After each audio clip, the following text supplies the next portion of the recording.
हरे कृष्ण माता जी।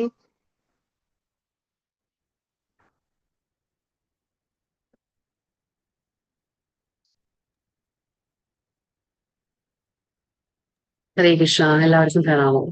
ശ്രീ രാധാഗോവിന്ദ ഇസ്മാൻ മംഗളത്തിന്റെ 18 ദിവസം 11 അധ്യായത്തിലേക്ക് എല്ലാവർക്കും സ്വാഗതം. ഓം അജ്ഞാനതിമിരാന്ധസ്യ ജ്ഞാനാഞ്ജനശലാഖയ ചക്ഷുർമിലിതം യേന തസ്മൈ ശ്രീഗുരവേ നമഃ. ശ്രീചൈതന്യമനോഭീഷ്ടം സ്ഥാപിതം യേന ഭൂതലേ സ്വയം രൂപ തദാ മഹ്യം ദദാതി സ്വപദാന്തികം.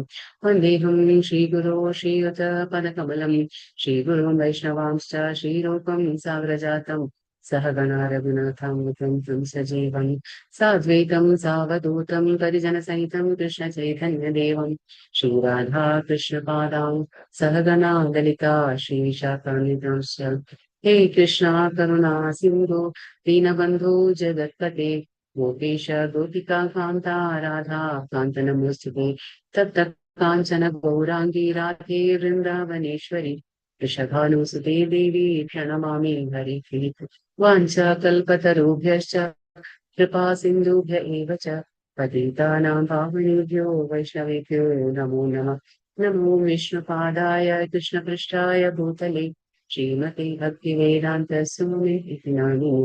नमस्ते सारस्वते देवे गौरवाणी प्रचारिणे निर्विशेष शून्यवादी पाश्चात्यदेशतारिणे। जय श्री कृष्ण चैतन्य प्रभु नित्यानंद श्री अद्वैत गदाधर श्रीवासादि गौरभक्तवृंद। हरे कृष्ण कृष्ण कृष्ण हरे हरे हरे राम राम राम हरे हरे। हरे कृष्ण।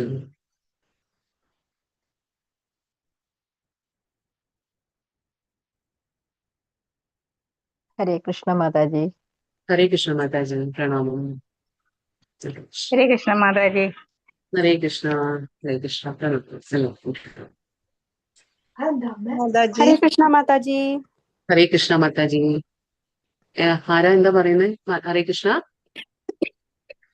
ഹരേ കൃഷ്ണ. हरे कृष्ण माता जी। ആ പറഞ്ഞോളൂ മാതാജി. ഹരേ കൃഷ്ണ. അപ്പൊ ഇന്ന് കുറച്ച് ക്ലാസ് നമുക്ക് കുറച്ച് സമയം കൂടുതലുണ്ടാവും. കാരണം എന്താ വെച്ചാൽ 29 ശ്ലോകം ഉണ്ട് ഇന്ന് ഈ അധ്യായത്തിൽ നമുക്ക് തിരുത്താം. അപ്പൊ ഇന്ന് കർമ്മയോഗം 5-ാം അധ്യായം കർമ്മയോഗം. ഇവിടെ നമുക്ക് നോക്കാം എന്താണ് അർജുനൻ ചോദിക്കുന്നത്. ഇപ്പൊ വിഭാഗം 1 ഇവിടെ എന്താ പറയുന്നത്? 5 അധ്യായം 1 തൊട്ട് 6 ശ്ലോകം വരെ ഇവിടെ നമ്മുടെ നിഷ്കാമ കർമ്മയോഗമാണ്. അതായത് കർമ്മം ഉപേക്ഷിക്കുന്നതിനേക്കാൾ നല്ലത് എന്ന് പറയുന്നത്. നിഷ്കാമം എന്ന് പറഞ്ഞാൽ നമ്മൾ കർമ്മം ചെയ്യുന്നുണ്ട്, കർമ്മത്തിന്റെ ഫലം ആഗ്രഹിക്കാതെ ചെയ്യുന്നതാണ് അത് പറയുന്നത്. അർജുനൻ വീണ്ടും ചോദിക്കുന്നു. ഇവിടെ അർജുനൻ വീണ്ടും സംശയം വരാണ്. കർമ്മം ഉപേക്ഷിക്കുന്നതാണോ അതോ ഭക്തി പുരസരം കർമ്മം അനുഷ്ഠിക്കുന്നതാണോ, ഏതാണ് ശ്രേയസ്കരം എന്ന്. പിന്നെ കൃഷ്ണൻ മറുപടി അതിനെന്ത് പറയുന്നു? രണ്ടും ഒരേ ലക്ഷ്യത്തിലേക്കുള്ള ഉപാധികൾ എന്ന അർത്ഥത്തിൽ ഇരുവരും തുല്യരാണ്. അതാണ് പറയുന്നത്. ഭഗവാൻ ഭക്തി പുരസരം കർമ്മം അനുഷ്ഠിക്കുന്നതാണ് എളുപ്പവും മികച്ചതുമെന്ന് ഊന്നി പറയുന്നു. അപ്പൊ നമുക്ക് രണ്ടിലും മനസ്സിലാക്കാൻ പറ്റും. ഇപ്പൊ എന്താ ഭഗവാൻ പറയുന്ന ആൻസർ അത് പറഞ്ഞു. അർജുനന്റെ ആശയക്കുഴപ്പം. അർജുന ഉവാച സന്യാസം കർമ്മണാം കൃഷ്ണ പുനർയോഗം ച ശംസസി യശ്രേയ ഏതയോരേകം തന്മേ ബ്രൂഹി സുനിശ്ചിതം. അർജുനൻ പറഞ്ഞു, കൃഷ്ണ കർമ്മം ഉപേക്ഷിക്കണമെന്ന് അങ്ങ് എന്നോട് ആവശ്യപ്പെടുന്നു, പിന്നെ ഭക്തി പുരസരം കർമ്മം അനുഷ്ഠിക്കാൻ പറയുന്നു. ഈ രണ്ടിലും വെച്ച് ശ്രേയസ്കരമായത് ഏതെന്ന് ദയവായി എനിക്ക് പറഞ്ഞു തരുമോ? അതായത് ഇപ്പോ കൃഷ്ണൻ കർമ്മം ഉപേക്ഷിക്കാൻ ഒരിക്കലും പറയുന്നില്ല, കൃഷ്ണൻ കർമ്മം ചെയ്യാനേ പറയുന്നുള്ളൂ. പക്ഷെ അതെങ്ങനെയായിരിക്കണം? ഫലം ആഗ്രഹിക്കാതെ. അത് അർജുനനെ ആശയക്കുഴപ്പത്തിലാക്കാണ്. അപ്പൊ അതുകൊണ്ട് ഇപ്പൊ അർജുന ഒരു സംശയം വരാണ്. അതായത് ഞാൻ കർമ്മം ചെയ്യണോ? കർമ്മം ചെയ്യാൻ പാടില്ലേ? ഇപ്പൊ ഭക്തി പുരസരമായ കർമ്മമാണ് നല്ലതെങ്കിൽ പിന്നെ എന്തിനാ ഞാൻ ഇപ്പൊ ആ കർമ്മങ്ങൾ ചെയ്യുന്നത്? യുദ്ധം എന്നുള്ള ആ കർമ്മം ഞാൻ എന്തിനാ ചെയ്യുന്നത്? ജ്ഞാനയോഗം, ഭഗവാൻ ജ്ഞാനത്തെ കുറിച്ച് പറയുന്നു. പിന്നെ എന്താ പറയാ, അങ്ങനെയുള്ള കാര്യങ്ങൾ പറയുമ്പോൾ ബുദ്ധിയോഗത്തെ കുറിച്ച് സംസാരിക്കുമ്പോൾ അർജുനൊരു കൺഫ്യൂഷൻ വരാണ് ഇവിടെ. അപ്പൊ സന്യാസം അല്ലെങ്കിൽ ജ്ഞാനയുക്തമായ പരിത്യാഗം സർവ്വകർമ്മങ്ങളെയും ഉപേക്ഷിച്ചുകൊണ്ട് ഉണ്ടാവണമെന്ന് അർജുനൻ വിശ്വസിച്ചു. അപ്പൊ അർജുനൻ എന്താ പറയുന്നത്? സന്യാസം അല്ലെങ്കിൽ ജ്ഞാനയുക്തമായ സർവ്വകർമ്മങ്ങളെയും, അർജുനന്റെ ധാരണയാണിത്. അതായത് ജ്ഞാനയുക്തമായിട്ടുള്ള ആ പരിത്യാഗം, ജ്ഞാനം കൊണ്ടുള്ള നമ്മുടെ ആ കർമ്മത്തെ ത്യാഗം ചെയ്യുമ്പോൾ അതെന്താണ്? സർവ്വകർമ്മങ്ങളെയും ഉപേക്ഷിച്ചുകൊണ്ടാണ് ആവണം എന്നാണ് അർജുനൻ ചിന്തിക്കുക. അപ്പൊ അർജുനന്റെ ചിന്താഗതി ഇതാണ്. പക്ഷെ ഭഗവാൻ ഈ രീതിയിലല്ല ഉദ്ദേശിച്ചത്. കർമ്മത്തെയും സന്യാസത്തെയും ഒരിക്കലും ഇണക്കിക്കൊണ്ട് പോകാനാവില്ല എന്ന് അദ്ദേഹത്തിന് തോന്നിയത് തന്നെ കാരണം. ആർക്ക്? അർജുനന് തോന്നാണ്. അതായത് സന്യാസവും അതേപോലെ കർമ്മവും, ഇത് അതുകൊണ്ടാണ് 5-ാമത്തെ അധ്യായം എന്താണ്? കർമ്മ സന്യാസ യോഗം. അപ്പോ അർജുനൻ വിചാരിക്കുകയാണ് ഈ കർമ്മവും ചെയ്യുക, സന്യാസവും അനുഷ്ഠിക്കുക, ഇത് രണ്ടും ഒരുമിച്ച് കൊണ്ടുപോകാൻ പറ്റില്ല എന്നുള്ളതാണ് അർജുനന്റെ തോന്നൽ. അതുകൊണ്ടാണ് ഇപ്പൊ അർജുനൻ കൃഷ്ണനോട് ചോദിക്കുന്നത്, സന്യാസമാണോ നല്ലത്, അതോ നമ്മളിപ്പോ ഫലങ്ങളെല്ലാം ത്യാഗം ചെയ്ത് കർമ്മം ചെയ്യണോ? അത് കർമ്മത്തെ തന്നെ സന്യാസം, നമ്മൾ പറഞ്ഞു സന്യാസം എന്ന് പറഞ്ഞാൽ എന്താണ്? ഫലം ഉണ്ടാകുമെന്നും പറഞ്ഞ് കർമ്മത്തിനെ തന്നെ ത്യാഗം ചെയ്യുന്നത്, അതാണ് സന്യാസം. അപ്പൊ ഇപ്പൊ അർജുനൻ അങ്ങനെ ഒരു കൺഫ്യൂഷൻ വരാണ്. അതാണ് പരിപൂർണ ജ്ഞാനത്തോടെ ചെയ്യുന്ന കർമ്മം പ്രതികരണങ്ങൾ ഉണ്ടാക്കില്ല എന്നും നൈഷ്കർമ്മത്തിന് തുല്യമാണെന്നും അദ്ദേഹം ഗ്രഹിച്ചിരിക്കാനിടയില്ല. ആര്? അർജുനൻ. അതായത് പരിപൂർണ ജ്ഞാനത്തോടെ നമ്മൾ ചെയ്യുന്ന കർമ്മം, നമുക്കൊരു ജ്ഞാനമുണ്ട്, കർമ്മം എങ്ങനെ ചെയ്യണം എന്നുള്ള ജ്ഞാനം നമുക്ക് ലഭിച്ചു കഴിഞ്ഞാല് അതിനെന്താണ്? പ്രതികരണങ്ങൾ ഉണ്ടാകില്ല. അത് നൈഷ്കർമ്മത്തിന് തുല്യമാണ്. നൈഷ്കർമ്മം എന്ന് പറഞ്ഞാൽ കർമ്മം ചെയ്യുന്നു, ഫലം ആഗ്രഹിക്കുന്നില്ല, നൈഷ്കർമ്മം. അപ്പൊ അതിന് തുല്യമാണെന്നുള്ളത് അർജുനന് മനസ്സിലായിട്ടില്ല. അതുകൊണ്ടാണ് കർമ്മത്തിൽ നിന്നൊഴിഞ്ഞ് യുദ്ധം ചെയ്യുക എന്നുള്ള ആ കർമ്മത്തിൽ നിന്നൊഴിഞ്ഞ് നിൽക്കുന്നതോ പൂർണ്ണ ജ്ഞാനത്തോടെ കർമ്മം ചെയ്യുന്നതോ ശ്രേയസ്കരം എന്തെന്ന് അർജുനൻ ഇവിടെ ചോദിക്കുന്നത്. പൂർണ്ണ ജ്ഞാനത്തോടെ കർമ്മം ചെയ്യുന്നതാണോ ഏതാണ് നല്ലതെന്നിപ്പോ അർജുനൻ ചോദിക്കുകയാണ്. അപ്പൊ അർജുനന് ഭഗവാൻ ഉത്തരം കൊടുക്കണം. ശ്രീ ഭഗവാൻ ഉവാച സന്യാസ കർമ്മയോഗശ്ച നിശ്രേയസ്കരാവുഭൗ തയോസ്തു കർമ്മ സന്യാസാസ് കർമ്മയോഗോ വിശിഷ്യത്തെ. ഇപ്പൊ ഭഗവാൻ എന്താ പറയുന്നത്? അത് ഭഗവാൻ പറയാണ്, കർമ്മ പരിത്യാഗവും ഭക്തിയുതമായ കർമ്മവും മുക്തിക്ക് നല്ലത് തന്നെ. എങ്കിലും എന്താണ് ഭഗവാൻ പറയുന്നത്? രണ്ടും നല്ലതാണ്. പക്ഷെ ഭക്തിയുതമായ സേവന കർമ്മമാണ് കർമ്മത്യാഗത്തെക്കാൾ ഉത്തമം. കർമ്മത്യാഗം എന്ന് പറയുമ്പോൾ എന്താണ്? സന്യാസം. അപ്പൊ നമുക്കത് ഫലം കിട്ടുമെന്നും പറഞ്ഞാൽ നമ്മൾ ആ കർമ്മത്തെ ത്യാഗം ചെയ്യാണ്, അതാണ് സന്യാസം. പക്ഷെ രണ്ടും നല്ലത് തന്നെ, മുക്തിക്ക് നല്ലത് തന്നെ. ഭഗവാൻ പറയുന്നു രണ്ടും നല്ലതാ. പക്ഷെ പ്രശ്നം എന്താന്ന് വെച്ചാല് കർമ്മം നമ്മൾ ത്യാഗം ചെയ്യുമ്പോഴും ചില സമയത്ത് എന്താണ്? പതനത്തിന് സാധ്യത ഉണ്ടായിരിക്കും, വീഴ്ചയ്ക്ക് സാധ്യത ഉണ്ടാകും. കാരണം എന്താന്ന് വെച്ചാല് നമ്മൾ ബാഹ്യമായിട്ട് ഇപ്പോ കർമ്മങ്ങൾ ഉപേക്ഷിച്ച മട്ടില്, സന്യാസം സ്വീകരിച്ച മട്ടില് നമ്മൾ ഇരിക്കുകയാണെങ്കിലും ബാഹ്യമായിട്ടുള്ള ത്യാഗം ചെയ്തു എങ്കിലും നമ്മുടെ ഉള്ളിലെ ആ ഒരു ആസക്തി കിടക്കും. അപ്പൊ എന്താണ്? പ്രലോഭനങ്ങളൊക്കെ വരുമ്പോൾ നമ്മൾ അതിൽ വീണുപോകും. അതുകൊണ്ടാണ് ഭഗവാൻ പറയുന്നത് അതിനേക്കാൾ രണ്ടും മുക്തിക്ക് നല്ലതാണ്, പക്ഷെ അത് ബുദ്ധിമുട്ടാണ്. പക്ഷെ അതിനേക്കാൾ എന്താണ് ഭഗവാൻ പറയുന്നത്? ഭക്തിയുതമായ സേവന കർമ്മമാണ് കർമ്മത്യാഗത്തെക്കാൾ ഉത്തമം എന്ന് ഭഗവാൻ ഇവിടെ പറഞ്ഞു കൊടുക്കുകയാണ് അർജുനന്. അപ്പൊ ഇവിടെ നമ്മൾ 2 സന്യാസികളെ കുറിച്ച് എപ്പോഴും പറയാറുണ്ട്. അത് മായാവാദം, പിന്നെ വൈഷ്ണവ സന്യാസി. മായാവാദം എന്ന് പറഞ്ഞാൽ എന്താ? നമുക്കറിയാം, ബ്രഹ്മ ആ സായുജ്യത്തിൽ ഭഗവാൻ ഒരു രൂപമില്ല, നിരാകാര ബ്രഹ്മത്തിൽ വിശ്വസിക്കുന്നവർ, ഭഗവാൻ നിർഗുണനാണ്, നിരാകാരനെന്ന് വിശ്വസിക്കുന്ന ആൾക്കാർക്കും. പിന്നെ വൈഷ്ണവ സന്യാസി, അതായത് ആരാണോ ഭക്തിയുത സേവനങ്ങൾ അനുഷ്ഠിക്കുന്നത് അവർക്കും തമ്മിലുള്ള ആ വ്യത്യാസം പറയാണ്. ഇപ്പൊ എന്താണത്? മായാവാദ സന്യാസികളെ എങ്ങനെ? നിർദ്ദിഷ്ട ചുമതലകളാൽ മുൻകൂർ ശുദ്ധീകരണം ആവശ്യമാണ്. ഇപ്പൊ മായാവാദ സന്യാസികൾക്ക് എന്താണ്? അവര് ചിന്തിക്കുന്നത് എന്താണ്? ആദ്യം നമ്മുടെ ആ ഒരു ഇന്ദ്രിയങ്ങളെല്ലാം ശുദ്ധീകരിക്കണം, നമ്മുടെ ആ ഒരു നിർദ്ദിഷ്ട ചുമതലകൾ അവർ ചെയ്യണമെങ്കിൽ അവർക്ക് എന്താണ്? ആദ്യം ശുദ്ധീകരണം ആവശ്യമാണ്. പക്ഷെ നേരം മറിച്ച് വൈഷ്ണവ സന്യാസി എന്താണ്?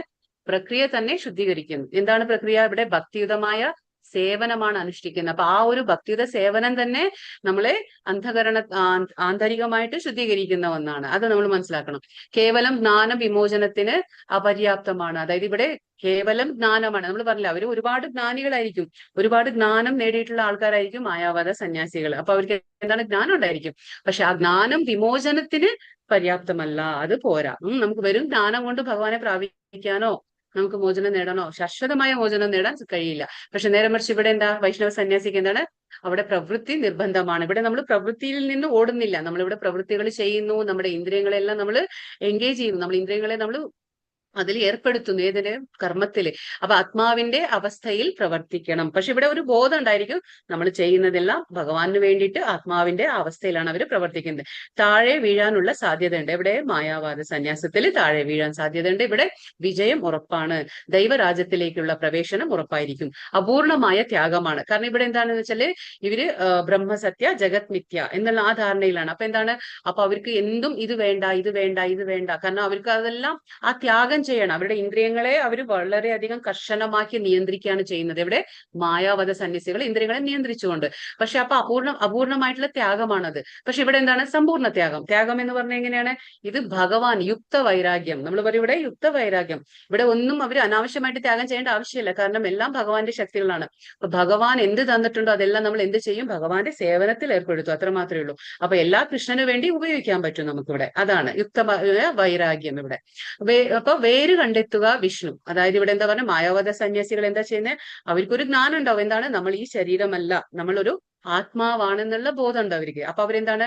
ആ വേര് കണ്ടെത്തി. അതെന്താണ്? ആ വിഷ്ണു അവനാണ് എല്ലാം എന്നുള്ളത് അവർ മനസ്സിലാക്കി. പക്ഷെ ഇവിടെ എന്താണ് നമ്മുടെ എന്താ പറയാ വൈഷ്ണവ സന്യാസി എന്താണ്? ആ വേര് കണ്ടെത്തിയാൽ മാത്രം പോരാലോ, നമുക്ക് എന്താ ചെയ്യേണ്ട? വേരിന് വെള്ളം കൊടുക്കണം. അതായത് ഇപ്പൊ ഭഗവാനാണ് എല്ലാം എന്ന് മനസ്സിലായി കഴിഞ്ഞാൽ നമ്മൾ വെറുതെ ഇരിക്കാൻ പറ്റുമോ? നമ്മൾ ആ ഭഗവാന് സേവനം അനുഷ്ഠിക്കണം. ഇവിടെ മായാവധത്തിൽ ഇവിടെ സേവനമില്ല, ഭക്തിയുതമായ സേവനമില്ല. പക്ഷെ ഇവിടെ സേവനമുണ്ട്. പിന്നെന്താണ് പറഞ്ഞത്? ദ്രവ്യത്തിൽ നിന്ന് വേർപെടുത്തുക എന്നതാണ് പ്രക്രിയ. ഇവർക്ക് എന്താണ് ദ്രവ്യം എന്ന് പറഞ്ഞാൽ ഈ ജഡപദാർത്ഥങ്ങൾ. അപ്പൊ ആത്മാവ് ദ്രവ്യമല്ല, അതായത് ഈ ജഡപദാർത്ഥങ്ങളിൽ നിന്ന് വേറിട്ട് നിൽക്കുന്നത് എന്നുള്ളത് ഇവർക്ക് ബോധമുണ്ട്. പക്ഷെ ഇവിടെ എന്താണ്? കൃഷ്ണനിൽ ആകൃഷ്ടനായി. നമ്മൾ എന്താണ്? നമ്മളവിടെ കൃഷ്ണനിലാകും. നമ്മൾ വെറും ആത്മാവെന്ന് മനസ്സിലാക്കിക്കൊണ്ട് കാര്യമില്ല. പക്ഷെ നമ്മൾ എന്താണ്? ആത്മാവാണെങ്കിൽ ഭഗവാനായിട്ടുള്ള ബന്ധം എന്താ അത് മനസ്സിലാക്കിക്കൊണ്ട് നമ്മൾ നീങ്ങണം. അതാണ് ഇവിടെ സന്തോഷമില്ല. ഇവിടെ സന്തോഷം നൽകുന്നു. സന്തോഷമില്ലാത്തത് എവിടെയാണ്? മായാവത. ഇതിലെ ഫിലോസഫി. അതായത് മായാവത സന്യാസികൾക്ക് സന്തോഷം ഉണ്ടായില്ല. കാരണം എന്താണ്? അവർ ഈ വൈരാഗ്യം, അവരെന്താണ്? ഇത് വേണ്ട അത് വേണ്ട, ഈ ഇന്ദ്രിയങ്ങളെ നിയന്ത്രിച്ച് അവിടെ അവർക്ക് ആന്തരികമായിട്ട്, നമ്മൾ പറഞ്ഞില്ല എപ്പോഴും ഭഗവാന്റെ കാര്യങ്ങൾ ചെയ്യുമ്പോൾ നമുക്ക് ആത്മാവിലാണ് ആനന്ദം ലഭിക്കുന്നത്, അത് ഭൗതികമായിട്ടുള്ള ആനന്ദമല്ല. അപ്പൊ അവിടെ സന്തോഷമില്ല അവർക്ക്. പക്ഷെ ഇവിടെ എന്താണ്? ഇവിടെ സന്തോഷമുണ്ട്. ഇവിടെ കൃഷ്ണഭക്തന്മാർ അല്ലെങ്കിൽ വൈഷ്ണവ സന്യാസിമാർ എപ്പോഴും ആനന്ദത്തിലാണ്. കാരണം എന്താണ്? അവരെല്ലാം ഭഗവാന് സമർപ്പിച്ചിട്ട് അവര് സന്തോഷമായിട്ടിരിക്കും. കാരണം അങ്ങനെയാണ്. ഇവിടെ എന്തും നമുക്ക് ചെയ്യാം, പക്ഷെ അത് ഭഗവാന് സമർപ്പണ ബോധത്തോടെ. ഇന്ദ്രിയങ്ങൾ നിയന്ത്രിച്ച് അതീന്ദ്രിയമായ ഭക്തി സേവനം ആസ്വദിക്കാൻ കഴിയില്ല അവർക്ക്. ഇവർ ഇന്ദ്രിയങ്ങളൊക്കെ നിയന്ത്രിക്കും, കർശനമായ നിയന്ത്രണം ഉണ്ടായിരിക്കും. പക്ഷെ എന്താ കാര്യം? അവിടെ എന്താണ്? അതീന്ദ്രിയമായ ഭക്തി സേവനം അവർക്ക് ആസ്വദിക്കാൻ കഴിയില്ല. നമ്മൾ എപ്പോഴും പറയില്ലേ, ഭഗവാന്റെ രൂപം ഇല്ലെങ്കിൽ എങ്ങനെയാ ഭക്തി ചെയ്യാൻ പറ്റുക? നമുക്ക് ഭഗവാൻ ഒരു രൂപമുണ്ട്, ഭഗവാൻ അർച്ചാവിഗ്രഹമായിട്ട് നമ്മുടെ മുന്നിലേക്ക് വരുന്നുണ്ട്. അപ്പൊ നമുക്ക് ഭഗവാൻ ആ രൂപത്തിൽ നമുക്ക് സേവനങ്ങൾ അനുഷ്ഠിക്കുക, പരസ്പര ബന്ധമുണ്ട്, പരസ്പര വിനിമയം ഉണ്ട്, അതൊക്കെ നടക്കുന്നത്. അപ്പൊ ഇന്ദ്രിയങ്ങൾ എപ്പോഴും നമ്മൾ എന്താണ്? ഈ വൈഷ്ണവ സന്യാസികൾ എപ്പോഴും ഇന്ദ്രിയത്തെ ഏർപ്പെടുത്തിക്കൊണ്ടിരിക്കുക. ഇതില് ഭക്തിയുടെ സേവനത്തിൽ ഒന്നിലധികം ഭക്തിപരമായ പ്രവർത്തനങ്ങൾ അവർ നടത്തുന്നു. അപ്പൊ ഇവർക്ക് എന്താണ്? അവരിപ്പോ കണ്ണായാലും അവരുടെ ഇന്ദ്രിയങ്ങളായാലും അവരുടെ മനസ്സ്, ബുദ്ധി എല്ലാം എന്താണ്? ആ ഭഗവാന്റെ സേവനത്തിൽ അവർക്ക് ഏർപ്പെടുത്താൻ കഴിയും. അനേകം ജന്മങ്ങൾ എടുക്കും. ഭഗവാൻ പറയുന്നുണ്ട്, ക്ലേശോധികതരസ്തേഷാം അവ്യക്താസക്ത ചേതസാം എന്ന് ഭഗവാൻ 12-ാം അധ്യായത്തിൽ പറയുന്നുണ്ട്. എന്താണ്? അതായത് അവർക്ക് ഒരുപാട് ജന്മങ്ങൾ വേണം എന്റെ അടുത്തേക്ക് വരാൻ. കാരണം വളരെ ബുദ്ധിമുട്ടാണ് അവർ തിരഞ്ഞെടുക്കുന്ന വഴി. ജ്ഞാനമുണ്ട്, പക്ഷെ പറഞ്ഞിട്ട് കാര്യമില്ല, അവിടെ സേവനമില്ല. കാരണം കൃഷ്ണൻ പറയുന്നു, ഭക്ത്യാമാം അഭിജാനാതി, ഭക്തി കൊണ്ട് മാത്രമേ എന്നെ മനസ്സിലാക്കാൻ പറ്റുള്ളൂ. അപ്പൊ ഇവിടെ എന്താണ്? അവിടെ സേവനമില്ല, അവിടെ ഒരുപാട് ജന്മങ്ങൾ വേണം. പക്ഷെ ഇവിടെ പരമദിവ്യോത്തമ പുരുഷനെ വേഗത്തിൽ തന്നെ പ്രാപിക്കാൻ കഴിയും. സാഖ്യ തത്വശാസ്ത്രം പഠിക്കുക. ഇവിടെ എന്താണ്? അവർ വെറും സാഖ്യ തത്വശാസ്ത്രം എന്ന് പറഞ്ഞാൽ ഞാൻ ശരീരമല്ല, ഞാൻ ആത്മാവെന്നുള്ള ആ വിശകലനം നടത്തിക്കൊണ്ടുള്ള അധ്യയനമാണ് സാഖ്യശാസ്ത്രം. അതാണ് പറയുന്നത്. ജഡവസ്തുക്കൾ വേറെ, നമ്മൾ ഈ ആത്മാവ് വേറെ, എന്താ പറയാ, ശരീരം വേറെ, ഇങ്ങനെയുള്ള ആ ജ്ഞാനം സമ്പാദിച്ചെടുക്കലാണ് ഒരു ഡീറ്റെയിൽഡ് ആയിട്ട് സ്റ്റഡി ചെയ്ത് സാഖ്യശാസ്ത്രം. പക്ഷെ ഇവിടെ നമ്മൾ ശ്രീമദ് ഭാഗവതം പഠിക്കുകയാണ്. ഇവിടെ വൈഷ്ണവ സന്യാസികൾ എന്താണ്? നിത്യം ഭാഗവത സേവയ. ഇവിടെ എന്നും ഭാഗവതം പഠിച്ചുകൊണ്ട് ഭഗവാന് ഏറ്റവും പ്രിയപ്പെട്ട ആ ഭഗവാന്റെ ലീലകൾ നമ്മൾ കേട്ടുകൊണ്ട് എന്താണ്? അങ്ങനെയാണ് ഭഗവാനെ മനസ്സിലാക്കാൻ പറ്റുക. അതാണ് ഒരു വഴി. അപ്പൊ ഇവിടെ എന്താണ്? വേദാന്ത സൂത്രത്തിൽ ശാരീരിക ഭാഷ്യം ശങ്കരാചാര്യർ രചിച്ചിട്ടുണ്ട്. അപ്പൊ ഇവരെന്താണ് ഫോളോ ചെയ്യുക? ആദിശങ്കരാചാര്യർ രചിച്ചിട്ടുള്ള ആ വേദാന്ത സൂത്രത്തിന്റെ ശാരീരിക ഭാഷ്യമാണ് ഇവർ പഠിക്കുന്നത്. പക്ഷെ ഇവിടെ വൈഷ്ണവ സന്യാസികൾ എന്താ? ശ്രീമദ് ഭാഗവതം പഠിക്കുന്നു. കാരണം നമുക്കറിയാം കൃഷ്ണൻ ഒരു രൂപമുണ്ട്, കൃഷ്ണൻ ഒരു ധാമമുണ്ട്. അപ്പൊ അവന്റെ ലീലകളൊക്കെ നമുക്ക് കേൾക്കണം. കാരണം ഭഗവാൻ പറയുന്നുണ്ടല്ലേ, നമ്മൾ ആ സ്വയമേവ നമ്മൾ എന്താണ്? നമ്മുടെ ഇന്ദ്രിയങ്ങളെ നമ്മൾ ഭഗവാൻ സേവനത്തിൽ ഏർപ്പെടുത്തുമ്പോൾ എന്താണ്? ഭഗവാൻ സ്വയം മനസ്സിലാക്കി തരും ഭഗവാൻ ആരാണെന്നത്. അപ്പൊ ശ്രീമദ് ഭാഗവതം പഠിക്കുക, വേദാന്ത സൂത്രങ്ങളുടെ ശരിയായ ഭാഷ്യം. കാരണം വേദാന്ത സൂത്രം എന്ന് പറയുന്നത് നമ്മൾ ഒരു ഫോർമുല പോലെയാണ്. അതഥോ ബ്രഹ്മ ജിജ്ഞാസ എന്നുള്ളതാണ് ഒരു വേദാന്ത സൂത്രം. പക്ഷെ അതിനെ നമ്മൾ കംപ്ലീറ്റ്, അതിന്റെ ബേസിലാണ് നമ്മുടെ ഭാഗവതം തന്നെ വന്നിട്ടുള്ളത്. അപ്പോ ആ ഒരൊറ്റ വാക്ക് അതൊരു ഫോർമുല പോലെ, പിന്നെ നമ്മൾ അതിനെ എക്സ്പാൻഡ് ചെയ്യില്ലേ, അതേപോലെ തന്നെയാണ് വേദാന്ത സൂത്രം. അപ്പൊ അതിനെ ഭാഷ്യം എഴുതിയിട്ടുള്ളതാണ് ഈ ശ്രീമദ് ഭാഗവതം എന്ന കമന്ററി, നാച്ചുറൽ കമന്ററി എന്ന് പറയും. അതാണ്. പിന്നെ ഇവിടെ എന്താണ്? ആത്മസാക്ഷാത്കാരത്തിന്റെ മാർഗത്തിൽ നിന്ന് ശ്രേഷ്ഠരായി ലോകോപകാരാർത്ഥമുള്ള ഭൗതിക കാര്യങ്ങളിൽ വീണ്ടും ഏർപ്പെടാറുണ്ട്. ഇവരെന്താ ചെയ്യുന്നത്? ഇവര് ആത്മസാക്ഷാത്കാരത്തിന്റെ മാർഗത്തിൽ നിന്ന് ഭ്രഷ്ടരാകും. കാരണം അവിടെ ചാൻസസ് ഉണ്ട്. അവരെന്താണ്? കാരണം അവിടെ നമ്മളിപ്പോ ശരിയാണ്, നമ്മുടെ ഇന്ദ്രിയങ്ങളെയൊക്കെ നിയന്ത്രിച്ചു. പക്ഷെ നമ്മുടെ ഇന്ദ്രിയങ്ങളെ നിയന്ത്രിച്ച് അതിന് വേറെ എന്തെങ്കിലും ഉന്നതമായ രുചി കൊടുക്കണം. പക്ഷെ ഇവിടെ അതിന് കഴിയുന്നില്ല ഇവർക്ക്. കാരണം അവിടെ രൂപമില്ലല്ലോ. നിരാകാര ബ്രഹ്മം എന്ന് പറയുമ്പോൾ അവിടെ രൂപമില്ല. അവിടെ ഒരു ഭക്തിയുടെ സേവനം അനുഷ്ഠിക്കാൻ പറ്റുന്നില്ല. അപ്പൊ അവരെന്താണ്? അവിടെ അതിൽ നിന്ന് ഭ്രഷ്ടരായി, ആ മാർഗത്തിൽ നിന്ന് ഭ്രഷ്ടരാകാനുള്ള ഒരുപാട് ചാൻസസ് ഉണ്ടായിരിക്കും. അപ്പൊ അപ്പൊ അവരെന്താണ് ലോകോപകാരാർത്ഥമായിട്ടുള്ള ആ ജനങ്ങൾക്കുള്ള ഒരു സേവനത്തിൽ ഭൗതിക കാര്യങ്ങളിൽ അവർ വീണ്ടും ഏർപ്പെടാറുണ്ട്. പക്ഷെ ഇവിടെ അങ്ങനെയല്ല. ഇവിടെ പാഞ്ചരാത്രിക, അതായത് പാഞ്ചരാത്രിക എന്ന് പറയുമ്പോൾ നമ്മൾ ധർമ്മങ്ങൾ, അത് നമ്മൾ ഭഗവാന്റെ കാര്യങ്ങൾ ചെയ്യുമ്പോൾ നമുക്ക് എന്താ പറയാ, പാഞ്ചരാത്രിക വിധി, ഭാഗവത വിധി, രണ്ട് വിധികളുണ്ട്. അതായത് രണ്ട് രീതിയിലാണ് നമ്മൾ വൈഷ്ണവ സന്യാസികളായാലും വൈഷ്ണവ ഭക്തന്മാർ, ഭഗവാന്റെ ഭക്തന്മാർ എന്താണ് രണ്ട് രീതിയിൽ അനുസരിച്ചുണ്ട്. അതായത് നമ്മുടെ ഇസ്കോൺ പ്രത്യേകിച്ച്, അതായത് പാഞ്ചരാത്രിക വിധി, ശ്രീമദ് അതാണ് നമ്മുടെ നാരദ മഹർഷി പറഞ്ഞു തന്നിട്ടുള്ള വിധിയാണ് പാഞ്ചരാത്രിക വിധി. പിന്നെ അതെന്താണ്, വിഗ്രഹ ആരാധനം ചെയ്തുകൊണ്ടുള്ള ഭക്തി. പിന്നെ എന്താണ് ഭാഗവത വിധി. ഭാഗവത വിധി എന്ന് പറയുമ്പോൾ അവിടെ ശ്രവണം, കീർത്തനം എന്ന് പറയുന്ന ആ 9 സ്റ്റേജുകളുള്ള ആ ഒരു രീതി. അപ്പൊ ഇത് രണ്ടും കൂടി കൂട്ടിയിട്ടാണ് നമ്മൾ ഭഗവാനെ, ശ്രീകൃഷ്ണ ഭഗവാനെ ആരാധിക്കുന്നത്. അങ്ങനെയാണ്. അപ്പൊ പാഞ്ചരാത്രിക നിബന്ധനകൾ അനുസരിച്ച് ഭക്തിയുത സേവനത്തിൽ മുഴുകിയിരിക്കുന്നവരാണ് വൈഷ്ണവ സന്യാസിമാർ. ഇതാണ് ഇവിടെ ഡിഫറൻസ് പറഞ്ഞു തരുന്നത്. ജ്ഞേയ സ നിത്യ സന്യാസി യോ ന ദ്വേഷി ന കാംക്ഷതി നിർദ്വന്ദ്വോ ഹി മഹാബാഹോ സുഖം ബന്ധാത് മുച്യത്തെ. ഇവിടെ എന്താ പറയുന്നത്, നിത്യസന്യാസിയെ കുറിച്ച് പറയാണ്. എന്താണ് നിത്യസന്യാസി, എന്താണ് ചെയ്യുന്നത്, നിത്യസന്യാസിയുടെ കാര്യത്തെ കുറിച്ച് പറയാണ്. എന്താണ് നിത്യസന്യാസി ചെയ്യുന്നത്, കർമ്മഫലങ്ങൾ ആഗ്രഹിക്കുകയോ വെറുക്കുകയോ ചെയ്യാത്ത ഒരാളാണ് നിത്യസന്യാസി. അപ്പൊ കർമ്മഫലങ്ങളെ അവർ ആഗ്രഹിക്കുന്നുമില്ല, എന്നാൽ വെറുക്കുന്നുമില്ല. മഹാബാഹുവായ അർജുന, അയാൾ ദ്വന്ദ്വങ്ങളിൽ നിന്നൊഴിഞ്ഞ് എളുപ്പത്തിൽ ഭൗതിക ബന്ധനത്തിൽ നിന്ന് മുക്തനാകുന്നതോടൊപ്പം മോക്ഷമടയുകയും ചെയ്യുന്നു. അപ്പൊ ഇവിടെ എന്താണ്, നിത്യസന്യാസി ഒന്നും എന്താ പറയാ, കർമ്മഫലത്തെ ആഗ്രഹിക്കുന്നുമില്ല, എന്നാൽ കിട്ടുമ്പോൾ അതിനെ വെറുക്കുന്നുമില്ല, ആ രീതിയിലാണ്. അതേപോലെ എന്താണ്, ഒരാൾക്ക് ദ്വന്ദ്വങ്ങളിൽ നിന്നൊഴിഞ്ഞ്, നമ്മൾ പറയല്ലേ സുഖ ദുഃഖം, ലാഭനഷ്ടം, ജയം തോൽവി, ഇങ്ങനെയുള്ള ദ്വന്ദ്വങ്ങളിൽ നിന്ന് അദ്ദേഹം ഒഴിഞ്ഞ് എളുപ്പത്തിൽ ഭൗതിക ബന്ധനത്തിൽ നിന്ന്, ഈ ദ്വന്ദ്വങ്ങൾ വരുന്നത് എന്തുകൊണ്ടാണ്, നമ്മുടെ പ്രതീക്ഷ, നമ്മുടെ ആഗ്രഹം, നമ്മുടെ ഫലത്തിലുള്ള ഇച്ഛ കാരണമാണ് ഇതൊക്കെ വരുന്നത്. അപ്പൊ അതിൽ നിന്ന് ആകുന്നതോടൊപ്പം മോക്ഷമടയുകയും ചെയ്യുന്നു. അപ്പൊ തികഞ്ഞ കൃഷ്ണാവബോധമുള്ള മനുഷ്യൻ തന്റെ ഫലങ്ങളിൽ ഇച്ഛയോ വെറുപ്പോ ഇല്ലാത്തത് കൊണ്ട്, അതാണ് നമുക്ക് കർമ്മഫലത്തിൽ ഇച്ഛയുമില്ല എന്ന വെറുപ്പുമില്ല, അത് ആഗ്രഹിക്കുന്നുമില്ല എന്നാ വന്നാലിട്ട് നമ്മൾ അതിനെ വെറുക്കുന്നുമില്ല. അങ്ങനെ ആയതുകൊണ്ട് എന്താണ്, എന്നും ത്യാഗിയായിരിക്കും. അപ്പൊ ഇതാണ് യഥാർത്ഥമായിട്ടുള്ള ത്യാഗം എന്ന് പറയുന്നത്. അതിനെ ആഗ്രഹിക്കുമില്ല, വെറുക്കുന്നുമില്ല. ദിവ്യമായ പ്രേമയോഗ, എന്താ പറയാ, ദിവ്യമായ പ്രേമയുത എന്താ പറയാ, ഭഗവത് സേവനത്തിന് സ്വയം സമർപ്പിതനായാണ് ഈ സന്യാസികളാര്, നമ്മുടെ ഈ ഭഗവാന്റെ, ശ്രീകൃഷ്ണ ഭഗവാന്റെ ഭക്തന്മാർ ചെയ്യുന്നത് എന്താണ്, ദിവ്യമായ സേവനത്തിൽ, ഭഗവാന്റെ സേവനത്തിൽ ഏർപ്പെട്ട് അവര് സ്വയം സമർപ്പിതനായ ഒരു സന്യാസിയായിരിക്കും. കൃഷ്ണനുമായുള്ള ആ ബന്ധത്തിൽ തന്റെ മൂലസ്വരൂപത്തെ കുറിച്ച് അറിയുന്നത് കൊണ്ട്, കാരണം മൂലസ്വരൂപം എന്താണ്, ഭഗവാൻ യജമാനനാണ്, നമ്മളൊരു സേവകനാണ്. അതും വെറും സേവകനല്ല, നിത്യദാസൻ, നിത്യസേവകനാണ്. ആ ഒരു ബോധം ഇവർക്ക് ഉണ്ടായിരിക്കും. തികഞ്ഞ ജ്ഞാനിയായിരിക്കും ആര്, കൃഷ്ണാവബോധത്തിൽ പ്രവർത്തിക്കുന്ന ആള്. കൃഷ്ണൻ സമ്പൂർണ്ണനാണെന്നും, കൃഷ്ണൻ എന്താണ്, സമ്പൂർണ്ണനാണെന്നും, കൃഷ്ണന്റെ ഒരു അംശമാണ് താനെന്നും അയാൾക്ക് അറിയാം. അപ്പൊ ഭഗവാൻ ഒരു സമ്പൂർണ്ണനായ ആളാണ്. ഭഗവാനിൽ നിന്ന് വേർതിരിഞ്ഞു വന്ന് നമ്മളൊക്കെ എന്താണ്, ഭഗവാന്റെ വിഭിന്ന അംശങ്ങളാണ്, നമ്മൾ ഭഗവാന്റെ വിഭിന്ന അംശമാണെന്നുള്ള ആ ബോധം ആർക്കുണ്ടായിരിക്കും, ഭഗവാന്റെ ഭക്ത, അതായത് നിത്യസന്യാസി. ആ ലക്ഷണങ്ങളാണ് ഇപ്പൊ പറഞ്ഞത്. സാഖ്യയോഗോ പൃഥക് ലാഭ പൃഥക് ബാല പ്രവദന്തി ന പണ്ഡിതാഃ ഏകം അപ്യാസിത സമ്യക് വിന്ദത്തെ ഫലം. ഭക്തിയുത സേവനം, കർമ്മയോഗം. ഭക്തിയുത സേവനം എന്താണ്, കർമ്മയോഗം, പ്രപഞ്ചത്തെ വിശകലനം ചെയ്തുള്ള പഠനം, അതായത് സാഖ്യയോഗം. സാഖ്യയോഗം എന്ന് പറഞ്ഞ എന്താണ്, ഈ പ്രപഞ്ചത്തെ വിശകലനം ചെയ്തുകൊണ്ടുള്ള പഠനമാണ്. അതായത് ആത്മാവ് എന്താ, ശരീരം എന്താ, ഈ ബന്ധങ്ങൾ എന്താ, ഇതെല്ലാം മനസ്സിലാക്കുന്നതാണ് സാഖ്യയോഗം. ഈ രണ്ടിലും എന്താണ്, നിന്ന് വ്യത്യസ്തമാണെന്ന് പറയുന്നത് അജ്ഞാനികളാണ്. ഒരു കണക്കിൽ പറയുമ്പോൾ നമ്മൾ ഈ കർമ്മയോഗമായാലും, കർമ്മയോഗം എന്ന് പറഞ്ഞാൽ എന്താണ്, ഭക്തിയുത സേവനമായാലും ഈ സാഖ്യയോഗമായാലും രണ്ടും ഒന്ന് തന്നെയാണ്. അതിനെ വ്യത്യാസമായിട്ട് കാണുന്നത് എന്താണ്, അജ്ഞാനികളാണ്. ജ്ഞാനമില്ലാത്തത് കൊണ്ടാണ് അതിനെ വ്യത്യാസമായിട്ട് കാണുന്നത്. ഇവയിൽ ഏതെങ്കിലും ഒന്നിൽ നിപുണനായി കഴിഞ്ഞാൽ രണ്ടിന്റെയും ഫലം കിട്ടുമെന്ന് യഥാർത്ഥ പണ്ഡിതന്മാർ പറയുന്നു. അപ്പൊ യാഥാർത്ഥ്യമായി പറഞ്ഞ് ഏതിലെങ്കിലും ഒന്നിൽ നമ്മൾ നിപുണനായി കഴിഞ്ഞാൽ, ആ ഒരു എന്താ പറയാ, ഞങ്ങൾ എക്സ്പേർട്ട് ആയി കഴിഞ്ഞാൽ എന്താണ്, നമുക്ക് രണ്ടിന്റെയും ഫലം കിട്ടും. അതാണ്, കാരണം നമുക്ക് ജ്ഞാനമുണ്ട്. സാഖ്യയോഗം നമുക്കറിയാം. അതേപോലെ ഭക്തിയുടെ സേവനവും അനുഷ്ഠിക്കുന്ന ഏതെങ്കിലും ഒന്നിലും നമ്മൾ നിപുണനാകണം. അതാണ്, എക്സ്പേർട്ട് ആയി കഴിഞ്ഞാൽ എന്താണ്, രണ്ടിന്റെയും ഫലം അനുഭവിക്കാൻ പറ്റുമെന്നാണ് പറയുന്നത്. സാഖ്യത്തിന്റെ പ്രപഞ്ചത്തെ, സാഖ്യം എന്ന് പറഞ്ഞ എന്താണ്, സാഖ്യത്തിന്റെ പ്രപഞ്ചത്തെ വിശകലനം ചെയ്തുകൊണ്ട് പഠിക്കുന്നതിന്റെ ലക്ഷ്യം എന്താണ്, ഭൗതിക ലോകത്തിന്റെ ആത്മാവിനെ കണ്ടെത്തുക എന്നുള്ളത്. അതായത് ഈ പ്രപഞ്ചം, ഈ ഭൗതിക ലോകത്തിന്റെ ആത്മാവാരാണ്, അത് ശ്രീകൃഷ്ണ ഭഗവാനാണ്. ആ ഭൗതിക ലോകത്തിന്റെ ആത്മാവ് വിഷ്ണു അഥവാ പരമാത്മാവാണ്.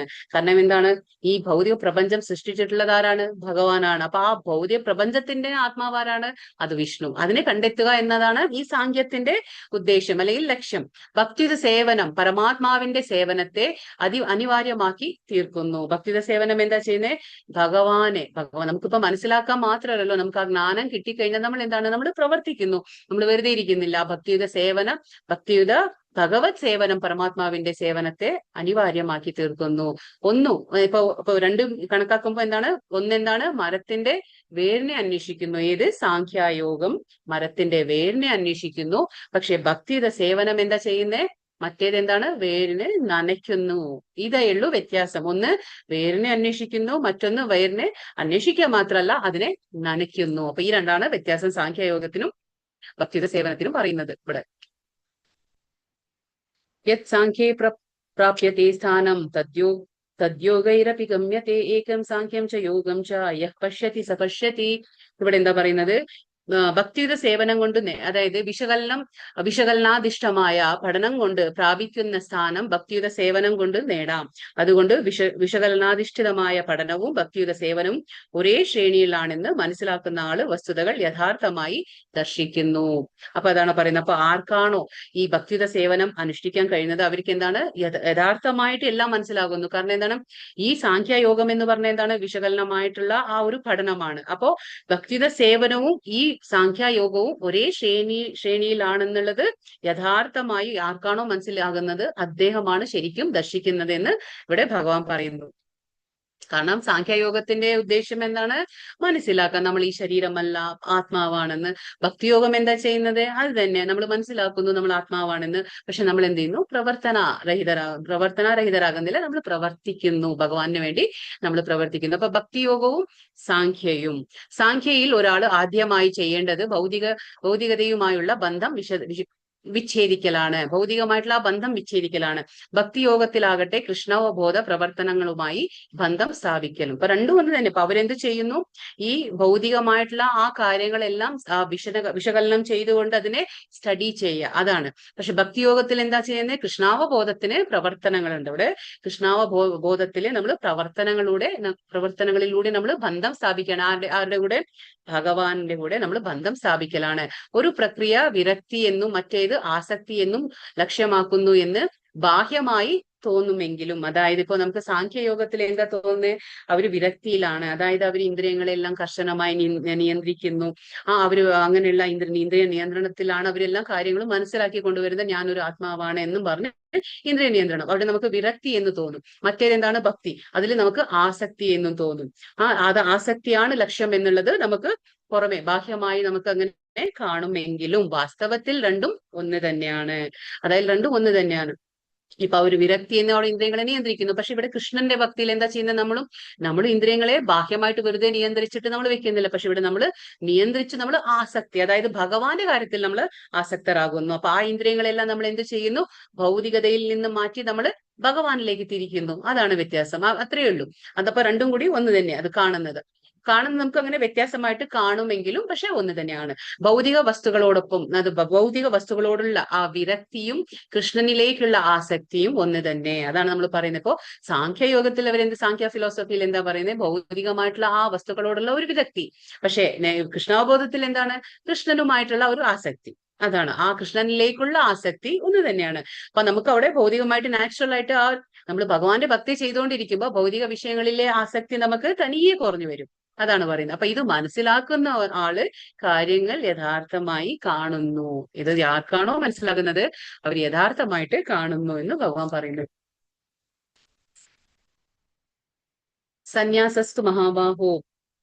സന്യാസസ്തു മഹാബാഹോ ദുഃഖമാപ്തും അയോഗതഃ യോഗയുക്തോ മുനിർബ്രഹ്മ നചിരേണാധിഗച്ഛതി. ഇവിടെ എന്താ പറയുന്നത്? എല്ലാ കർമ്മങ്ങളും ത്യജിച്ചു എന്നിരിക്കലും ഭക്തിയുത ഭഗവത് സേവനത്തിൽ ഏർപ്പെടാതെ ആർക്കും തന്നെ സന്തുഷ്ടി നേടാനാകില്ല. അപ്പൊ നമ്മൾ അത് മനസ്സിലാക്കണം. വെറുതെ നമ്മൾ എല്ലാം ത്യാഗം ചെയ്യല്ല വേണ്ടത്. അത് വേണ്ട, ഇത് വേണ്ട, നമ്മുടെ ഇന്ദ്രിയങ്ങൾ ഒന്നും നമ്മൾ ഏർപ്പെടുത്തുന്നില്ല എന്നും പറഞ്ഞ് അത് മാത്രമല്ല വേണ്ടത്. പക്ഷെ നമ്മൾ അതിന്റെ കൂടെ തന്നെ നമ്മൾ എന്താ ചെയ്യേണ്ടത്? നമ്മൾ അതിനെ ഭക്തിയുത സേവനത്തിൽ ഏർപ്പെടുത്തണം. അതാണ്. അപ്പൊ അല്ലാതെ എന്താണ്? നമുക്ക് സന്തുഷ്ടി നേടാനാകില്ല. ഭക്തിയുത സേവനത്തിൽ ഏർപ്പെട്ടിരിക്കുന്ന ചിന്താശാലിയായ ഒരു വ്യക്തി അജിരേണ പരമപദം പ്രാപിക്കുന്നു. അപ്പോ ആരാണോ ഇങ്ങനെ എന്താ പറയാ ഭക്തിയുത സേവനത്തിൽ ഇന്ദ്രിയങ്ങളെ ഏർപ്പെടുത്തുന്നത് അദ്ദേഹത്തിന് ഭഗവാന്റെ ധാമപ്രാപ്തി വളരെ ഈസി ആകുന്നു. ചിരേണ പരമപദം പ്രാപ്തി പ്രാപിക്കാൻ പറ്റും.